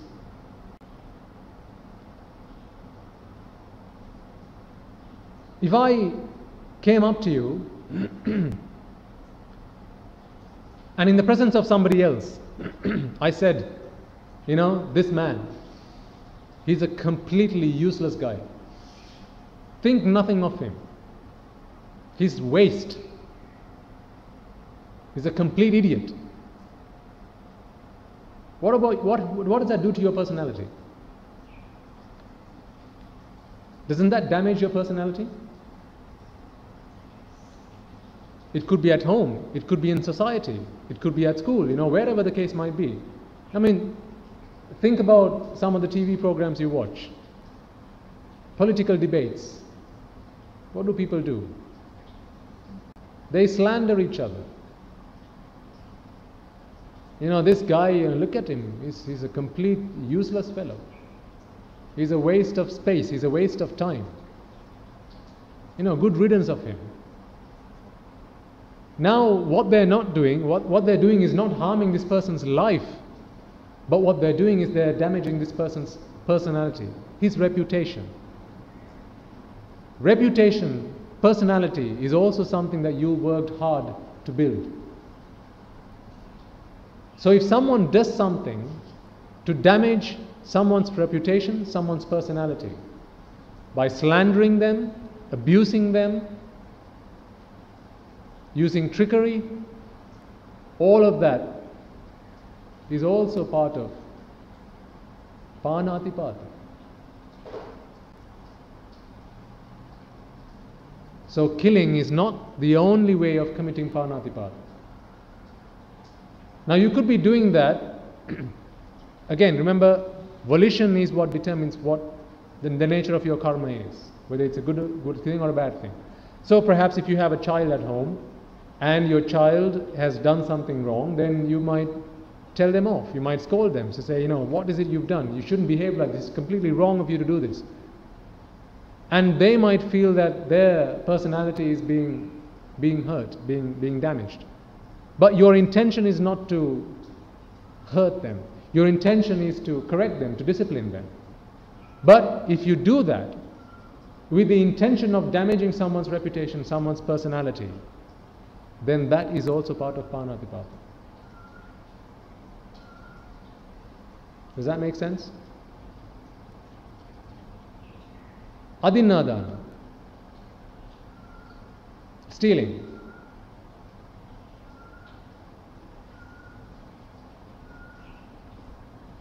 Now, again, going back to Panatipata for one moment. Think about who is it that does not, under any circumstance, commits Panatipata. It's an Arahatun Wahanse. An Arahatun Wahanse will under no circumstance commit Panatipata. Why? Because they have nothing of value to preserve. Even a Sotapan, as we said before, even a Sotapan is prepared to kill or to steal, even though the chances are extremely slim, they are still prepared to do that because they still value their life, they value their children, they value their homes. And so to preserve these things, they are willing to commit sins. But an Arahatun Wahanse, an Arahant has nothing of value that they want to preserve. I mean, think about, okay, let's take the example of where, you know how Devadatta pushed a rock that hurt the Buddha? You'll have all heard of that story, right? And in doing so, he committed a heinous sin, Anantariya Papakarma, by shaking the Buddha's blood, Budunge Lesolola, right? If you were there when that incident happened, and you saw Devadatta doing that, wouldn't you get involved and stop Devadatta from doing it? If you had an arrow, a bow and arrow in your hands, and you were able to shoot that arrow to kill Devadatta, and in doing so stop the Buddha from being hurt, wouldn't you be prepared to do that? You would, for as long as you are not an Arahatan Wahanse. A Rahatan Wahanse does not even give value to a Buddha. Please don't take this the wrong way. Of course, an Arahatan Wahanse reveres a Buddha. He's constantly reminded. He knows that it's because of the Buddha that I have the freedom, the liberation that I have found today. But the value that you give through ignorance is not there in an Arahat. Because the Arahatun Wahanse sees everything as cause and effect. For as long as the causes are there, the effect is going to materialize. It's going to manifest. But if you and I were there, quite possibly, we would probably take the bow and arrow and shoot the arrow at Devadatta. In the process, getting ourselves involved in the Ganudin, in the sansaric transaction that existed between Devadatta and the Buddha. That's not for us to go and get involved in. That's the point. But what do we do in our day-to-day lives? We always want to go and get involved in things. Other people's problems become our problem. We get involved in other people's issues. And by the way, I'm not saying don't go help other people. But in doing so, think carefully about what you're doing. Don't become another factor in that equation. Because as soon as you get involved in that, now you've just kicked off a new sansaric transaction. You have no idea when that's going to get resolved. So, we talked about Panatipata, Adinadana, which is theft. Now, this is something that we should be very careful of. Because I think theft is something that happens all the time, and usually people don't even realize that they're stealing. If, going back to the example of someone who's a pickpocket. If someone steals from, say you're in a bus and you see someone's wallet, you nick his wallet take the money you have from him and then carefully put the wallet back, or perhaps even run away with the wallet. You've stolen from one person, haven't you? Haven't you? Yes. But what if you are at your workplace and there's a telephone for you to use, but this telephone is there to be used for official purposes, not for your personal use. But not thinking about this, you pick the receiver up, you start dialing, and now you're on the phone, you're making a personal call. There was never any agreement that this phone could be used for personal use. Are you not committing the theft? Are you not committing a theft? Is this not adinadana? This is most certainly adinada. This is most certainly theft. That phone was not there for your personal use. It was there for your official use, to make calls for official purposes. Someone's paying the bill for it, it's not you. If, say, part of your contract included the use of the phone for personal calls, then perfectly fine. Now, again, think about, a car that has been given for your official use from your workplace. For as long as you're using it for official purposes, that's perfectly fine. But in the contract that was exchanged between you and your employer, if it nowhere was said that this car can be used for personal use, or at least if there was no verbal agreement of that nature, using the car for personal use is theft. Because that car was not given to you for personal use. Now, am I wrong in saying that people commit theft not even knowing that they're committing theft? You see, the pickpocketer, he only stole from one person. If you use your phone at work to make a personal call, you're stealing from everyone who has ownership of that company. If that company has 500 shareholders, you're stealing from 500 people. Now if you work in the state sector, in the government sector, and you use your official vehicle for personal travel, how many people own the government?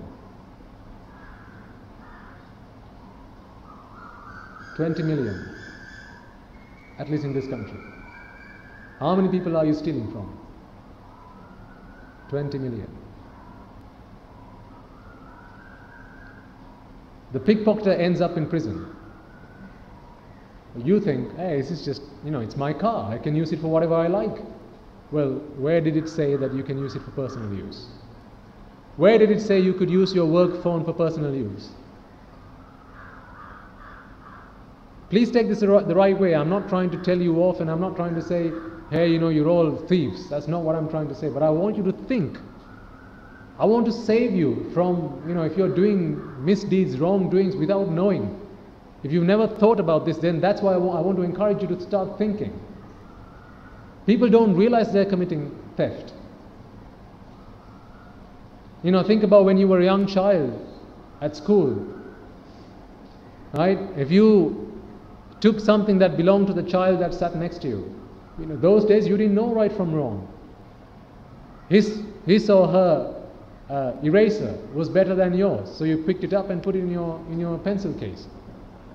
Those erasers that has nice fruity smells? I used to have them. Strawberry smell, banana smell. Right? If you like the one that belongs to your friend, when he's not looking, you quickly pick it up and put it in your case, pencil case. Theft has been condoned in every religion. As a higher ordained bhikkhu, theft is a very serious crime. When you are an upasampada bhikshu, as a higher ordained bhikkhu, you can be expelled from the Mahasangha for committing the sin of theft. This is why it's one of the parajikas. It's so serious that, let's say, this winnowing fan does not belong to me, and with the intention to steal, I lift it up, I move it just but 1 inch, I have committed a parajika offense. I am no longer a member of the Mahasangha. I could be donned in robes, but henceforth I'm wearing robes that do not belong to me, that I have no right to wear. So for every moment I'm in these robes, I'm committing the sin of theft. For every time I'm eating something that has been offered to the Mahasangha, I'm committing the sin of theft. For every time I'm sleeping in a hut that has been offered to the Mahasangha, I'm committing the sin of theft. That is how serious theft is. In fact, to lift this up with the intention of theft is what is called a Sanghadisesha. The penalty for which is very serious. But if you move it just but 1 inch, that is a parajika. There are only 3 other sins. There are only 3 other sins that are so serious in the code of that the Buddha laid out for the Mahasangha: murder, engaging in sex, and making claims of qualities that you do not possess. So if I were to say that I'm a Sotapanna, without being a Sotapanna, and knowing fully well that I'm not a Sotapanna, that is a Parajika. If I say that I'm an Arahant, knowing fully well that I'm not an Arahant, that is a Parajika. And from that point forward, for every second I'm in these robes, I'm stealing from the Mahasangha. This is how serious theft is.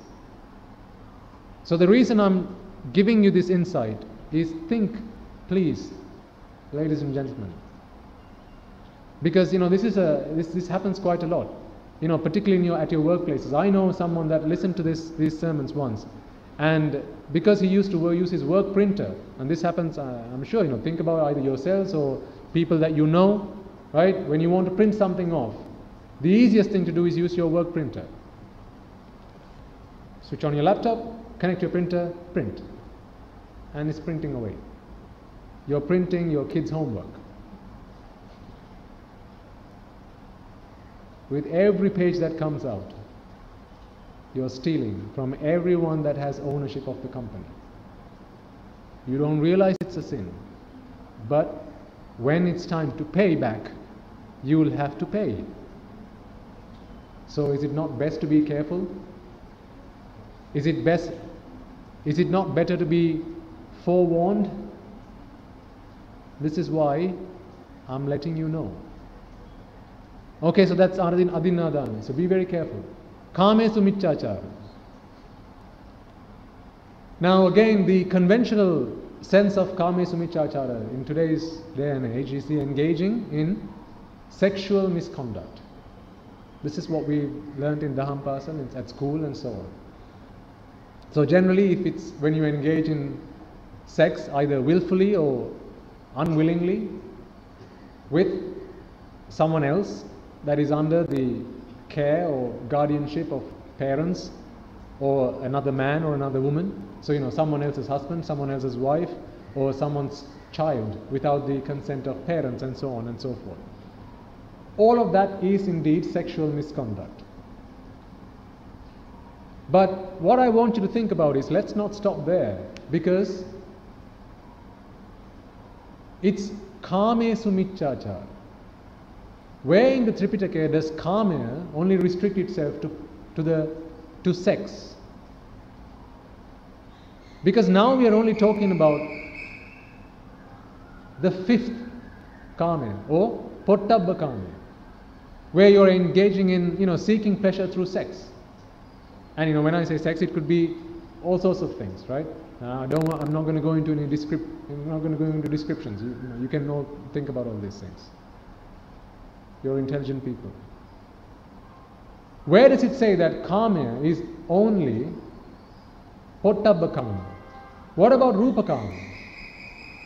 What about shabda kama? What about gandha kama? What about rasa kama? What about dhamma kama?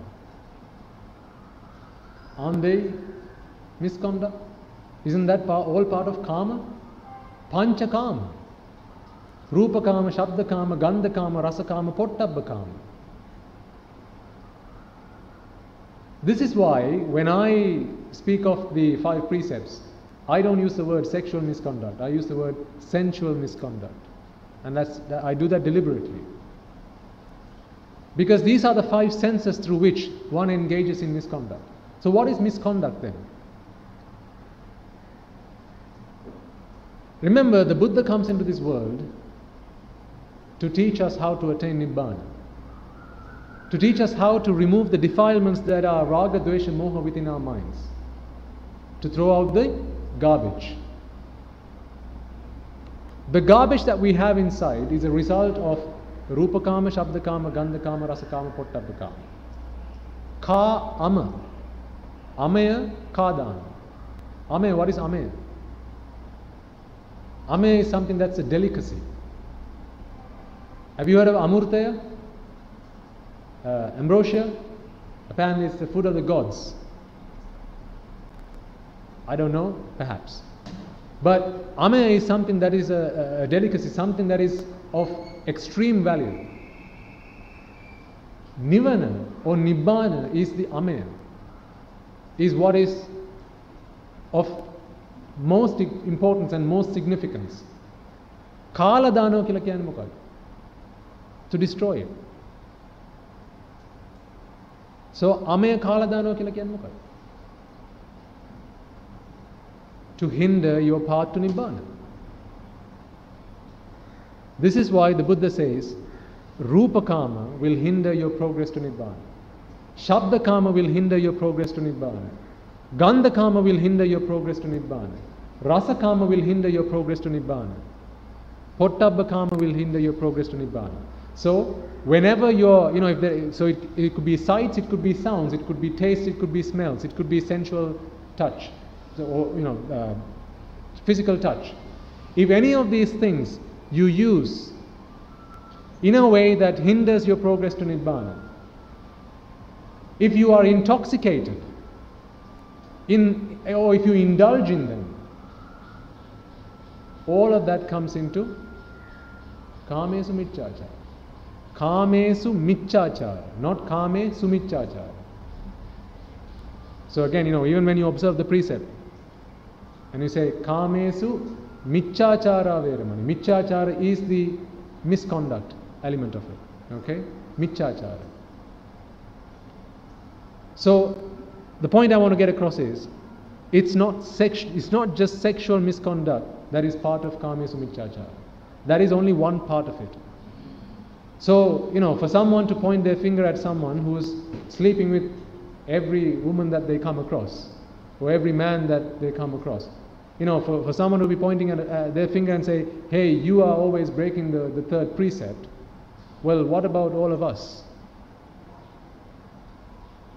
When we indulge ourselves in sensual pleasures, whether that is through our sight, through sound, through smell, through taste, aren't we committing kamesu miccāchāra? Isn't that hindering our path to Nibbana? That's always the question we need to ask ourselves. Question everything. Musāvādā veramani sikkāpadan samādhiyā. Again, the conventional meaning of this word is, I shall not lie. And generally lies today are taken as, if someone asks you what color is this, and someone says this is black, well, that's a lie. If someone says this is white or cream, then that's the truth. Yes, that is true as well. That is also part of musāvāda. But how does that stop someone from attaining Nibbana? Because that's what you should always ask yourself. How does this hinder my progress to Nibbana? So what is musāvāda then? From time to time, there are philosophers that come into this world. The Buddha being the greatest philosopher. He comes into this world and he preaches to us about the truth about this world. He preaches the truth about this world. Anicca, dukkha, anatta. He teaches us there's nothing that is of value that is to be adhered to, that is worth holding on to. He says, learn to let go of these things. None of these things that you're holding on to ultimately bring you happiness. Ultimately, all these things bring you suffering. He teaches us that. Now, despite this teaching, there are others who come along and tell us, not philosophers necessarily, think about your friends. Think about all the advertising, billboards, advertising you see on TV. What do they tell you? Do they tell you that the world is anicca dukkha anatta? Or do they tell you that this world is a place to indulge in pleasure? This world is a place to have fun in. This world is to our liking. Go have fun, go enjoy. This world is nicha. This world is to our liking. This world is sukha. There's nothing but happiness in this world. This world is atta. It's meaningful. This existence is meaningful. Live every day to your fullest. Do everything you can. Be the most you can. Make the most you can. Again, please don't take this the wrong way. Of course, you have to make the most of every day alive. Of course, you have to do the most that you can. Work hard and be the best you can. I'm talking in a completely different sense. I'm talking in the sense of indulging in sensualities. When the Buddha comes along and says, this world is anicca dukkha anatta, that is the satya, the truth. And then for someone to put forward a theory that says, no, this world is icca sukha atya, that is asatya. Satyavada, musavada. They are the two sides of the coin. So, when someone tells you, or someone teaches that this world is nicca sukha atta, that is the worst kind of musavada there is. Not saying that you're going to Kandy when you're on your way to Colombo. That is still part of musavada. But how does that stop someone from attaining Nibbana? That is my question. But when someone tells you, no, this world is full of pleasure, why do you want to attain Nibbana? Forget about it. Enjoy, live life. Sensual pleasures that's what you need to get. Now you're talking musavada. That's the deepest, greatest kind of musavada. And finally, we move on to Suramere Majjapamadattana Veramani Sikkapadan Samadhiya. So yet again, today the interpretation that we have all come to know is, I shall not take intoxicants. Surapan, alcohol, liquor. In the time of the Buddha, ladies and gentlemen, the Buddha never advised people not to drink. It was not his job to do that. He didn't preach the Dhamma to people who intoxicated themselves. That was not his job. He didn't go around preaching to people who didn't understand the value of their own lives. For someone who intoxicates themselves, either with drugs or with alcohol, has no value for themselves. They don't value their life, they don't value sanity. This is why they intoxicate themselves and become insane in the process of doing that. The Buddha did not go preaching the Dhamma to those kind of people. The surava that he talks about is the Pancha Sura, Rupa Sura, Shabda Sura, Gandha Sura, Rasa Sura, Pottabha Sura.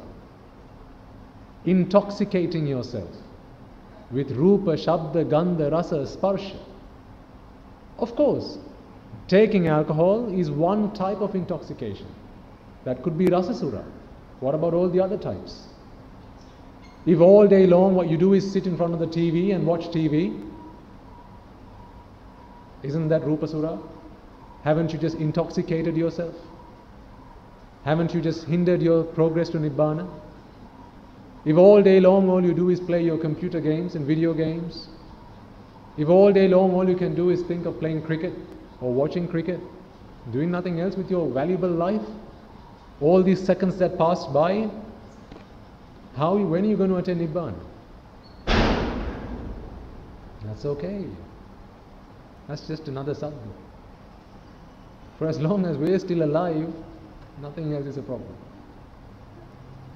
Let the world fall apart. Not our problem right now. Panchasura. For as long as you allow yourself to be intoxicated by Rupasura, Gandhasura, Rasasura, Sabdasura and Pottabasura, that is going to hinder your progress to Nibbana. Again, I want you to understand this. The Buddha is not just any old person. He comes along once every billions of years, once many eons, to come and save just those few people, just those few individuals that can be saved. Do you think the Buddha was able to save? What percentage of beings do you think Gautama Samma Sambuddhana Mahansa was able to save? What percentage? Of all the, okay, let's forget beings, forget the devas, brahmas, all those creatures. Just take human beings. What proportion of human beings do you think Gautama Samma Sambuddhana Mahansa was able to save?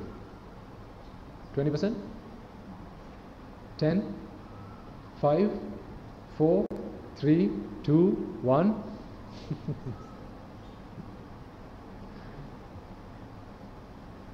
Zero point, a trillion zeros and one. And you are all part of it. Remember, he picks up soil onto his thumbnail and he says, this is how much can be saved. He's talking about how much he can save during the course of his ministry, his Shasana. When the Buddha said, my ministry is going to last 5,000 years, he knew exactly how many beings are going to be saved. And you were all part of it. He counted each and every one of you individually. If the Buddha was able to look back many eons worth of his previous lives, just in the wink of his eyes, don't you think when he looked forward 5,000 years and he said, this is when my ministry is going to come to an end, he saw each and every one of you? Absolutely. He saw the color of your hair. He saw where you were going to be sat when you would understand the Dhamma. He saw what clothes you were going to be wearing. He saw whether you were going to be standing or sat down, whether you were going to have your left leg on your right or your right leg on your left. He saw all of that. This is why you need to understand you are all very fortunate, extremely fortunate. There's no limit, there's nothing I really can compare to and say, guys, this is how fortunate you are. There is nothing I can compare to. That's how lucky you are. In the time of the Buddha's era, you've been born humans. You see, recently I was thinking about something. If you were born a Deva or a Brahma in the time of the Buddha's, when the Buddha's teaching was around, let's say you became a Sotapanna, lifespan in the Deva worlds, the lowest Deva world, Chatur Maharajika, one day there is 100 human years. Just one day. So say you became a Sotapanna on day 1.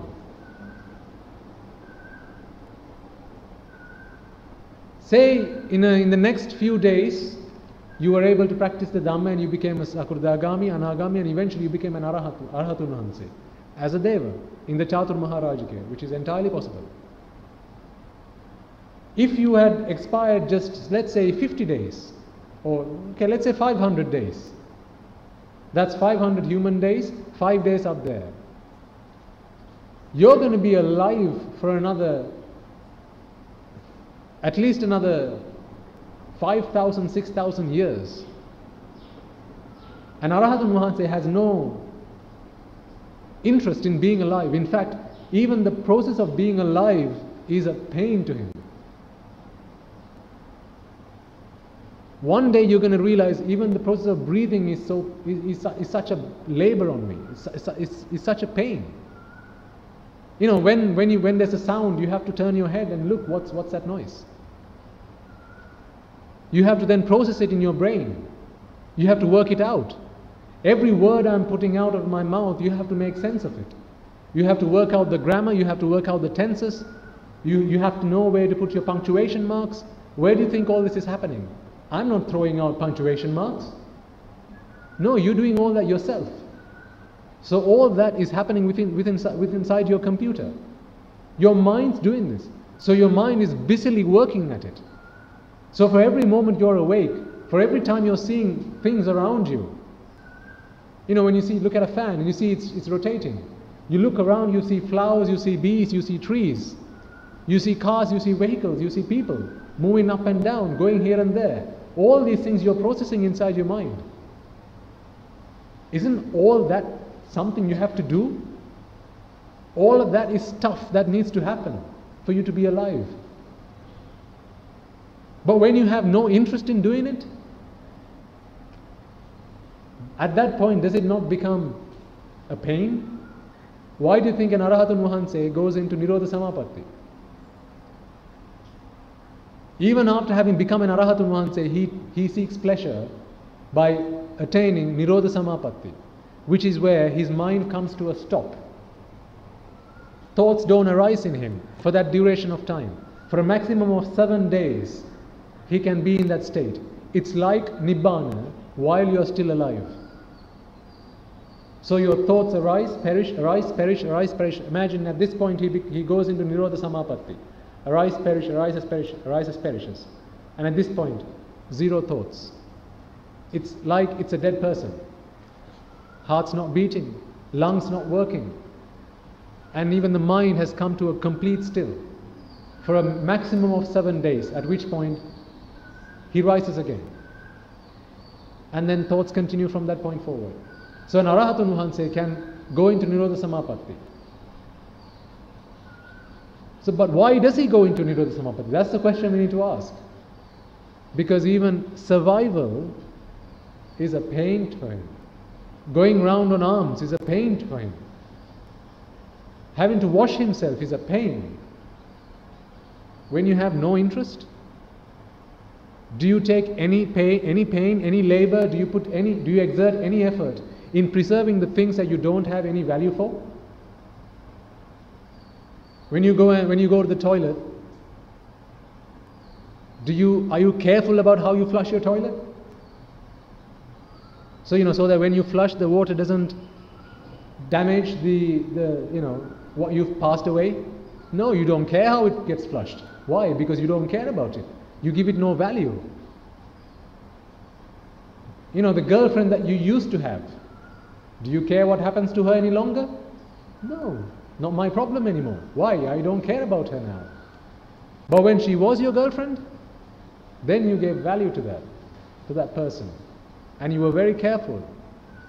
You rang her up. Are you still okay? Are you well? You made sure she was looked after, she was fed, everything.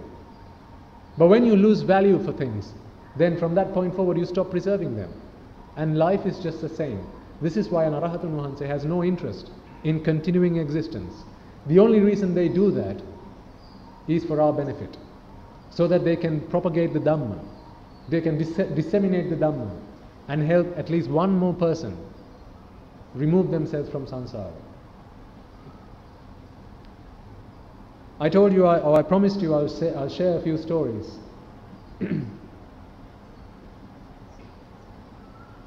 Just 2 days ago,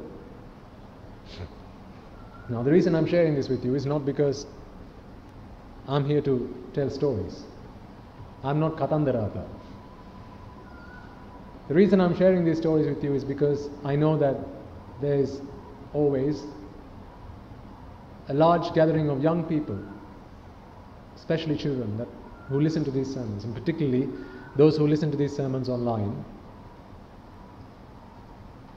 For most of you adults, you don't need these sermons in English.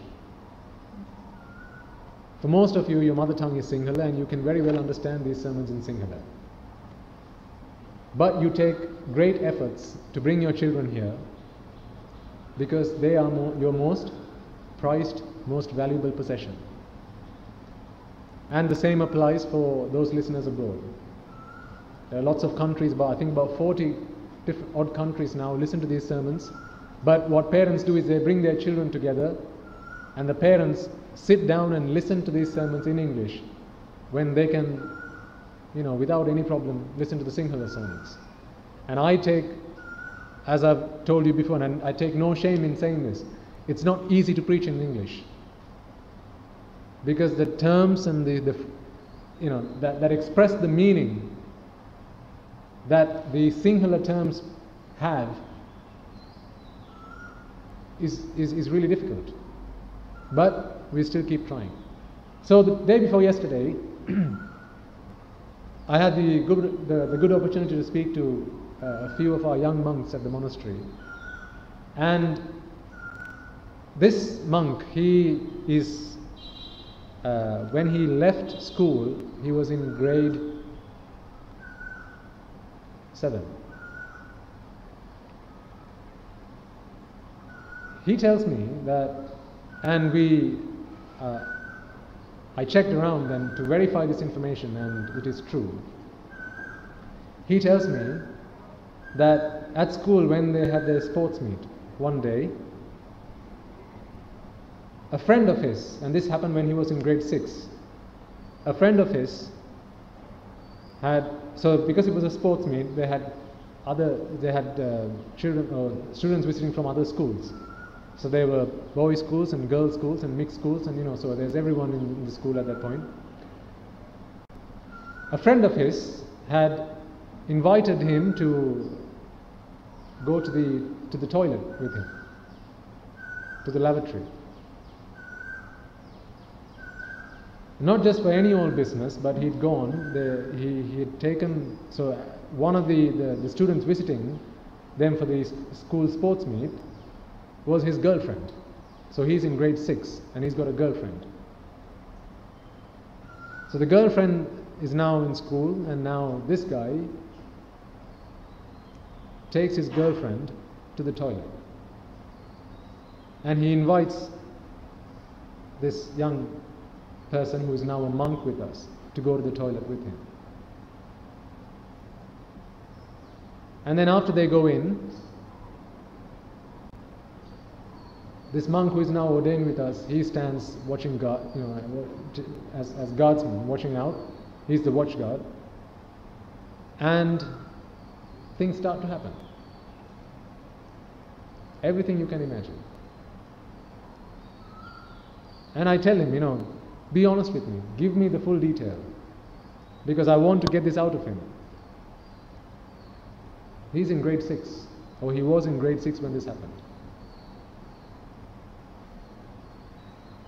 Before soon, they're both naked, the girl and the boy. And now well, you know what's happening. This girl was in grade 5. Shishat, scholarship class. And I took the effort to go and verify this information. And unfortunately, I found out that it was all true.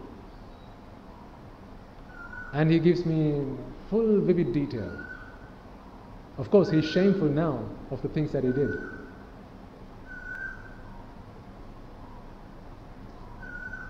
There are things that he said that I can't tell you in a sermon like this. And then later on, they find an opportunity to go back to this guy's home, and then they do it all again. So I asked him, how were you exposed to this? So I asked him, after receiving, we were talking about for about an hour and a half. And at one point I asked him, how were you exposed to sexual stuff, pornography? He said, it was my friend who introduced me to pornography. I asked him how, what happened? He said once he brought a video on his mobile phone. So you trust your children with mobile phones, right? So this child takes a mobile phone into school and shows his classmates. And I asked him, what did you see? A naked woman getting changed. I asked him, who was it? You want to guess?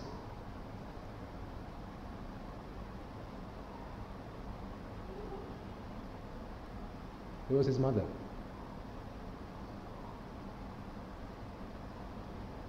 It sends a shiver down my spine just relating this story back to you. Honestly does. The hairs on my body are standing up right now.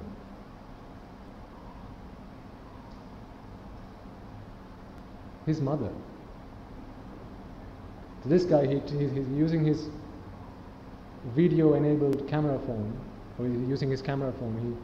He videos his mother getting changed. Takes his phone to school and shows his classmates.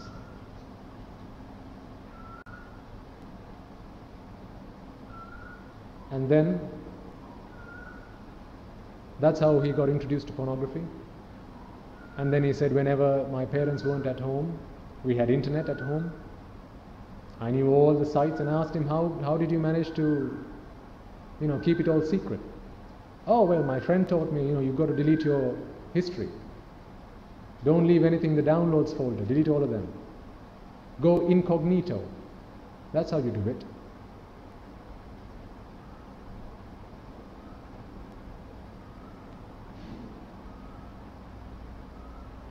I'm sorry, parents. I've got to lay it out there for you.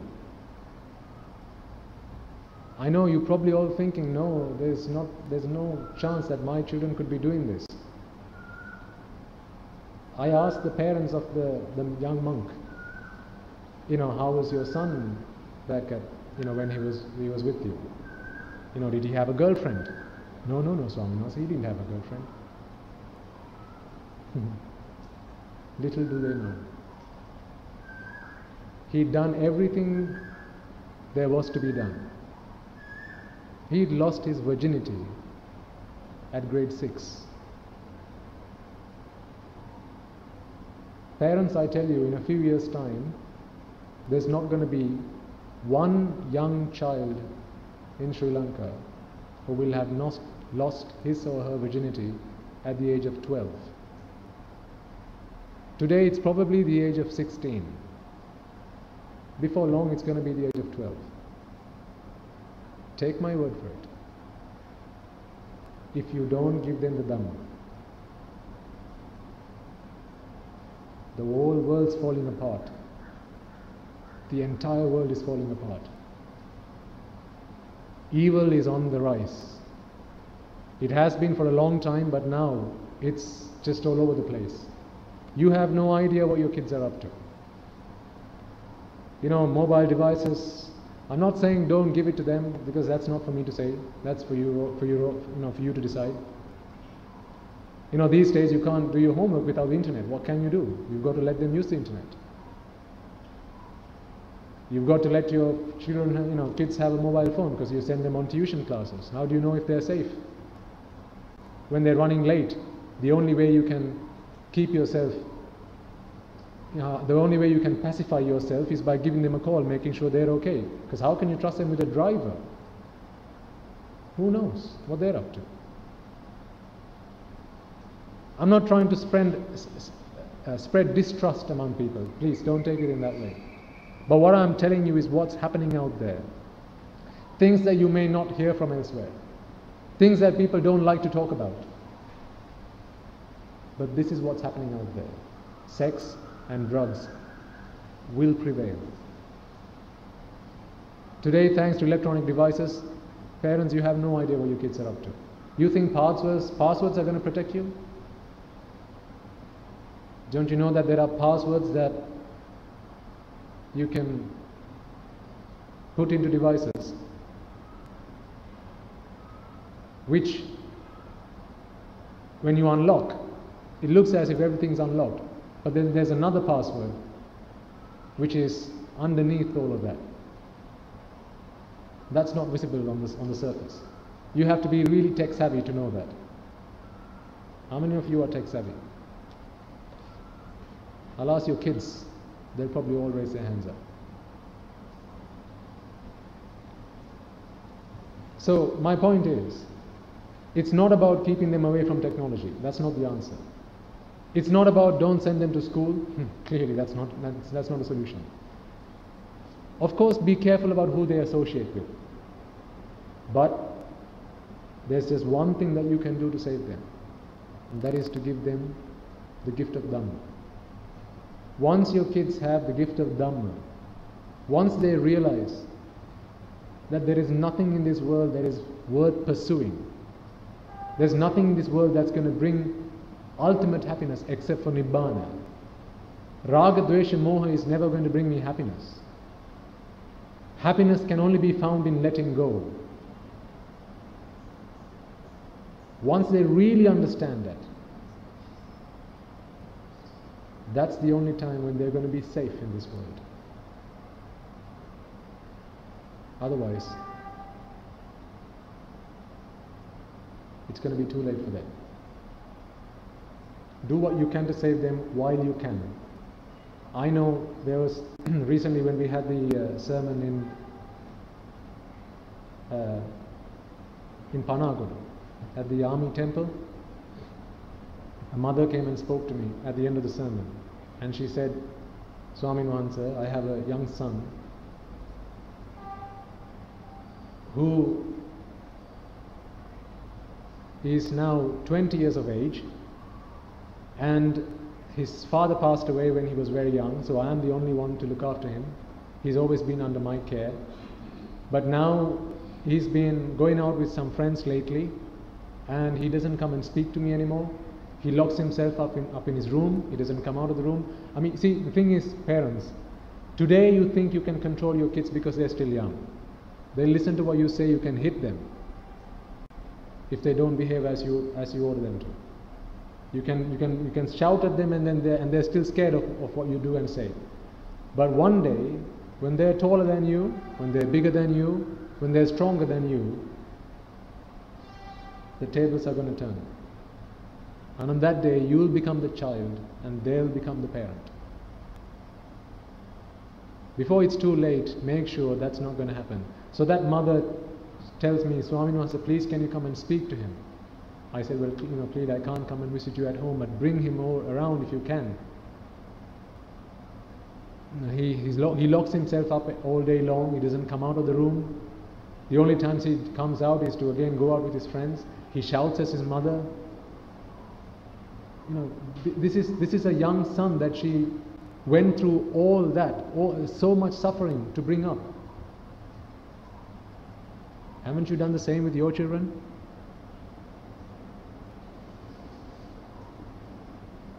If they're your most prized possession, then do everything you can to protect them, to save them. Give them the gift of Dhamma. It's great that I get to see some young faces every day, regularly and routinely. That's such a delight. This is why sometimes I don't preach, profound Dhamma, Gyamuru Dhamma. I don't go there. I don't go into deep Dhamma topics, because then it becomes really uninteresting. It becomes boring for the young children. Clearly what I do understand is the majority of those who benefit from these sermons are those people who live abroad, who are native English speakers, and your children, who for whatever reason don't have a strong command of the Sinhala language. And so I try and cater these sermons to benefit them. So this is why, every time I come and sit on this seat, I'm thinking, there's a wide range of people I need to address. I need to satisfy 6-year-olds. Because, how many times will a young 6-year-old listen to a sermon if he can't understand what the hell I'm talking about? Parents are going through so much to get their kids to listen to these sermons. They'll get them to say, they'll do it once, they'll do it twice. Next time they're just going to fall asleep. So I have to keep them awake. I have to keep it interesting for them. But what's interesting to them might not be interesting to a 50-year-old. Sometimes I have to simplify the words I use. I use the word bifurcation and then I have to say it's a Y junction. So I have to cater these sermons to a vast audience. But that's okay, that's my job. I'm happily doing that. I'll happily continue doing it. And I'll keep improving it. Because I know there's more I can do to improve. There always will be. But please bring your kids along. And parents, whatever is in your power, do that to save them. Because otherwise, there's not going to be a future for them. And all the hard work you've done to save them, to bring them up, is just going to be water under the bridge.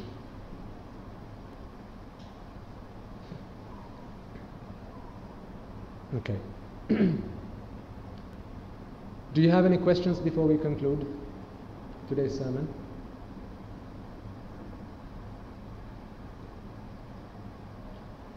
Next week, if you have any questions about, from the topics we've discussed, then I welcome you to, if possible, write them down on a piece of paper and bring them along.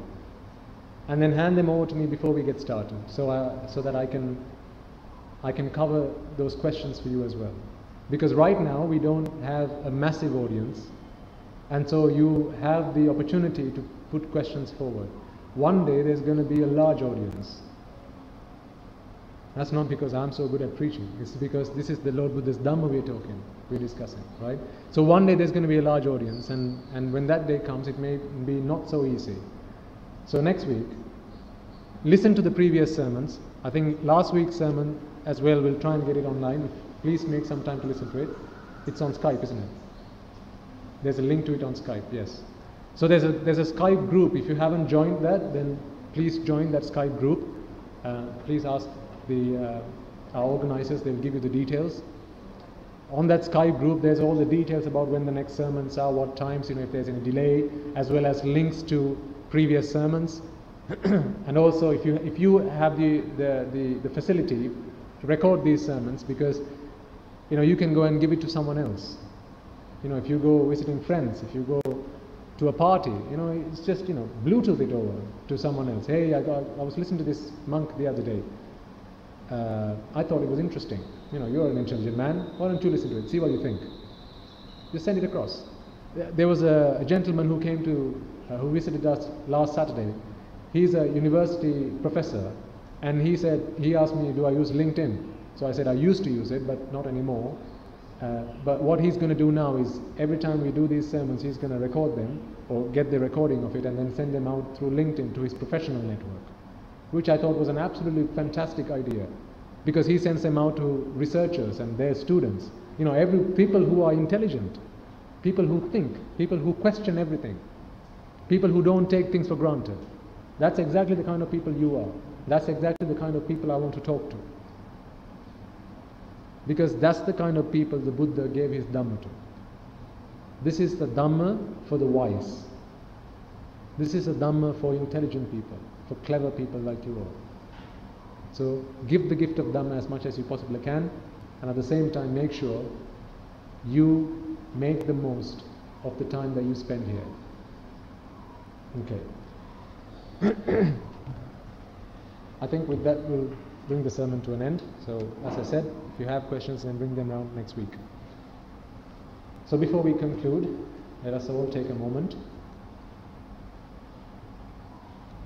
to pass the merits, to transfer the merits that we have all acquired in delivering this sermon and in listening to this sermon, as well as organizing all that you have all done today, working hard to make this event possible, to making sure the technology works, to making sure that the message is out there, that people know that this sermon is on, so on and so forth. So every little thing that you've done to make this event possible, to make this sermon possible, all of those are extremely meritorious deeds, because it is the Buddha's Dhamma that we are talking about here, and the gift of Dhamma excels all other gifts, as the Lord Buddha said in his own words. And so it's for that gift of Dhamma that you have all contributed. So may the merits that we have all acquired help us all to attain Nibbana, and all the spirits, demons, devas, brahmas, as well as all those beings in our past, the dead who we invited to join us and listen to this sermon, may they all rejoice in the merits that we have all acquired, and also may the merits that they have all acquired help them achieve the noble attainments of Sotapanna, Sakudagami, Anagami and Arahati in this life itself. Sadhu, sadhu, sadhu. And also please take a moment to pay respects to those monks, the Bhikkhu, Bhikkhunis, Upasakas and Upasikas, who dedicated their lives, who committed their lives and sacrificed their lives to protecting this Dhamma. All those years since the passing away of the Lord Buddha, it is because of them, it is thanks to them that we have the Tripitaka today. It is thanks to them that we have the Dhamma today. It is thanks to all the monks who live in anywhere on this planet, who preach the Dhamma all day long, as well as the monks who are resident in this temple itself, including the chief incumbent monk, the most venerable Uduwe Dhammaloka Swamin Wahansa. May all those monks, all the bhikkhus, bhikkhunis, upasakas, upasikas who spend their lifetime, who spend every waking moment to disseminating the Lord Buddha's Dhamma for the benefit of themselves and as well as all the other worldly beings, may rejoice in the merits that we have all acquired, and may they all be able to achieve the noble attainments of Sotapanna, Sakudagami, Anagami and Arahati in this lifetime itself. Sadhu, sadhu, sadhu. And finally, let us all make a firm resolution to understand that the reason we get together every Saturday, every Sunday even, to listen to this Dhamma is because we are all trying to find an answer to this timeless problem, to this endless problem of life. All the things we've done up until this point have just been plasters over a festering wound. It has never really cured the wound for us. But finally today we have found the ultimate cure that's going to take us to the ultimate realization, the ultimate happiness of Nibbana. So may we all who have listened to this sermon throughout the last few hours, may all of us who've taken part in preaching this sermon and also making this event possible, make use of the merits that we have all acquired today. May those merits help us all achieve the noble attainments, and finally achieve the ultimate happiness of Nibbana in the era of the Gautama Samma Sambuddhajan Wahanse itself. Sadhu, sadhu, sadhu. May you all find the supreme bliss of Nibbana in this life itself. Sila Dhanadeva Sadhu.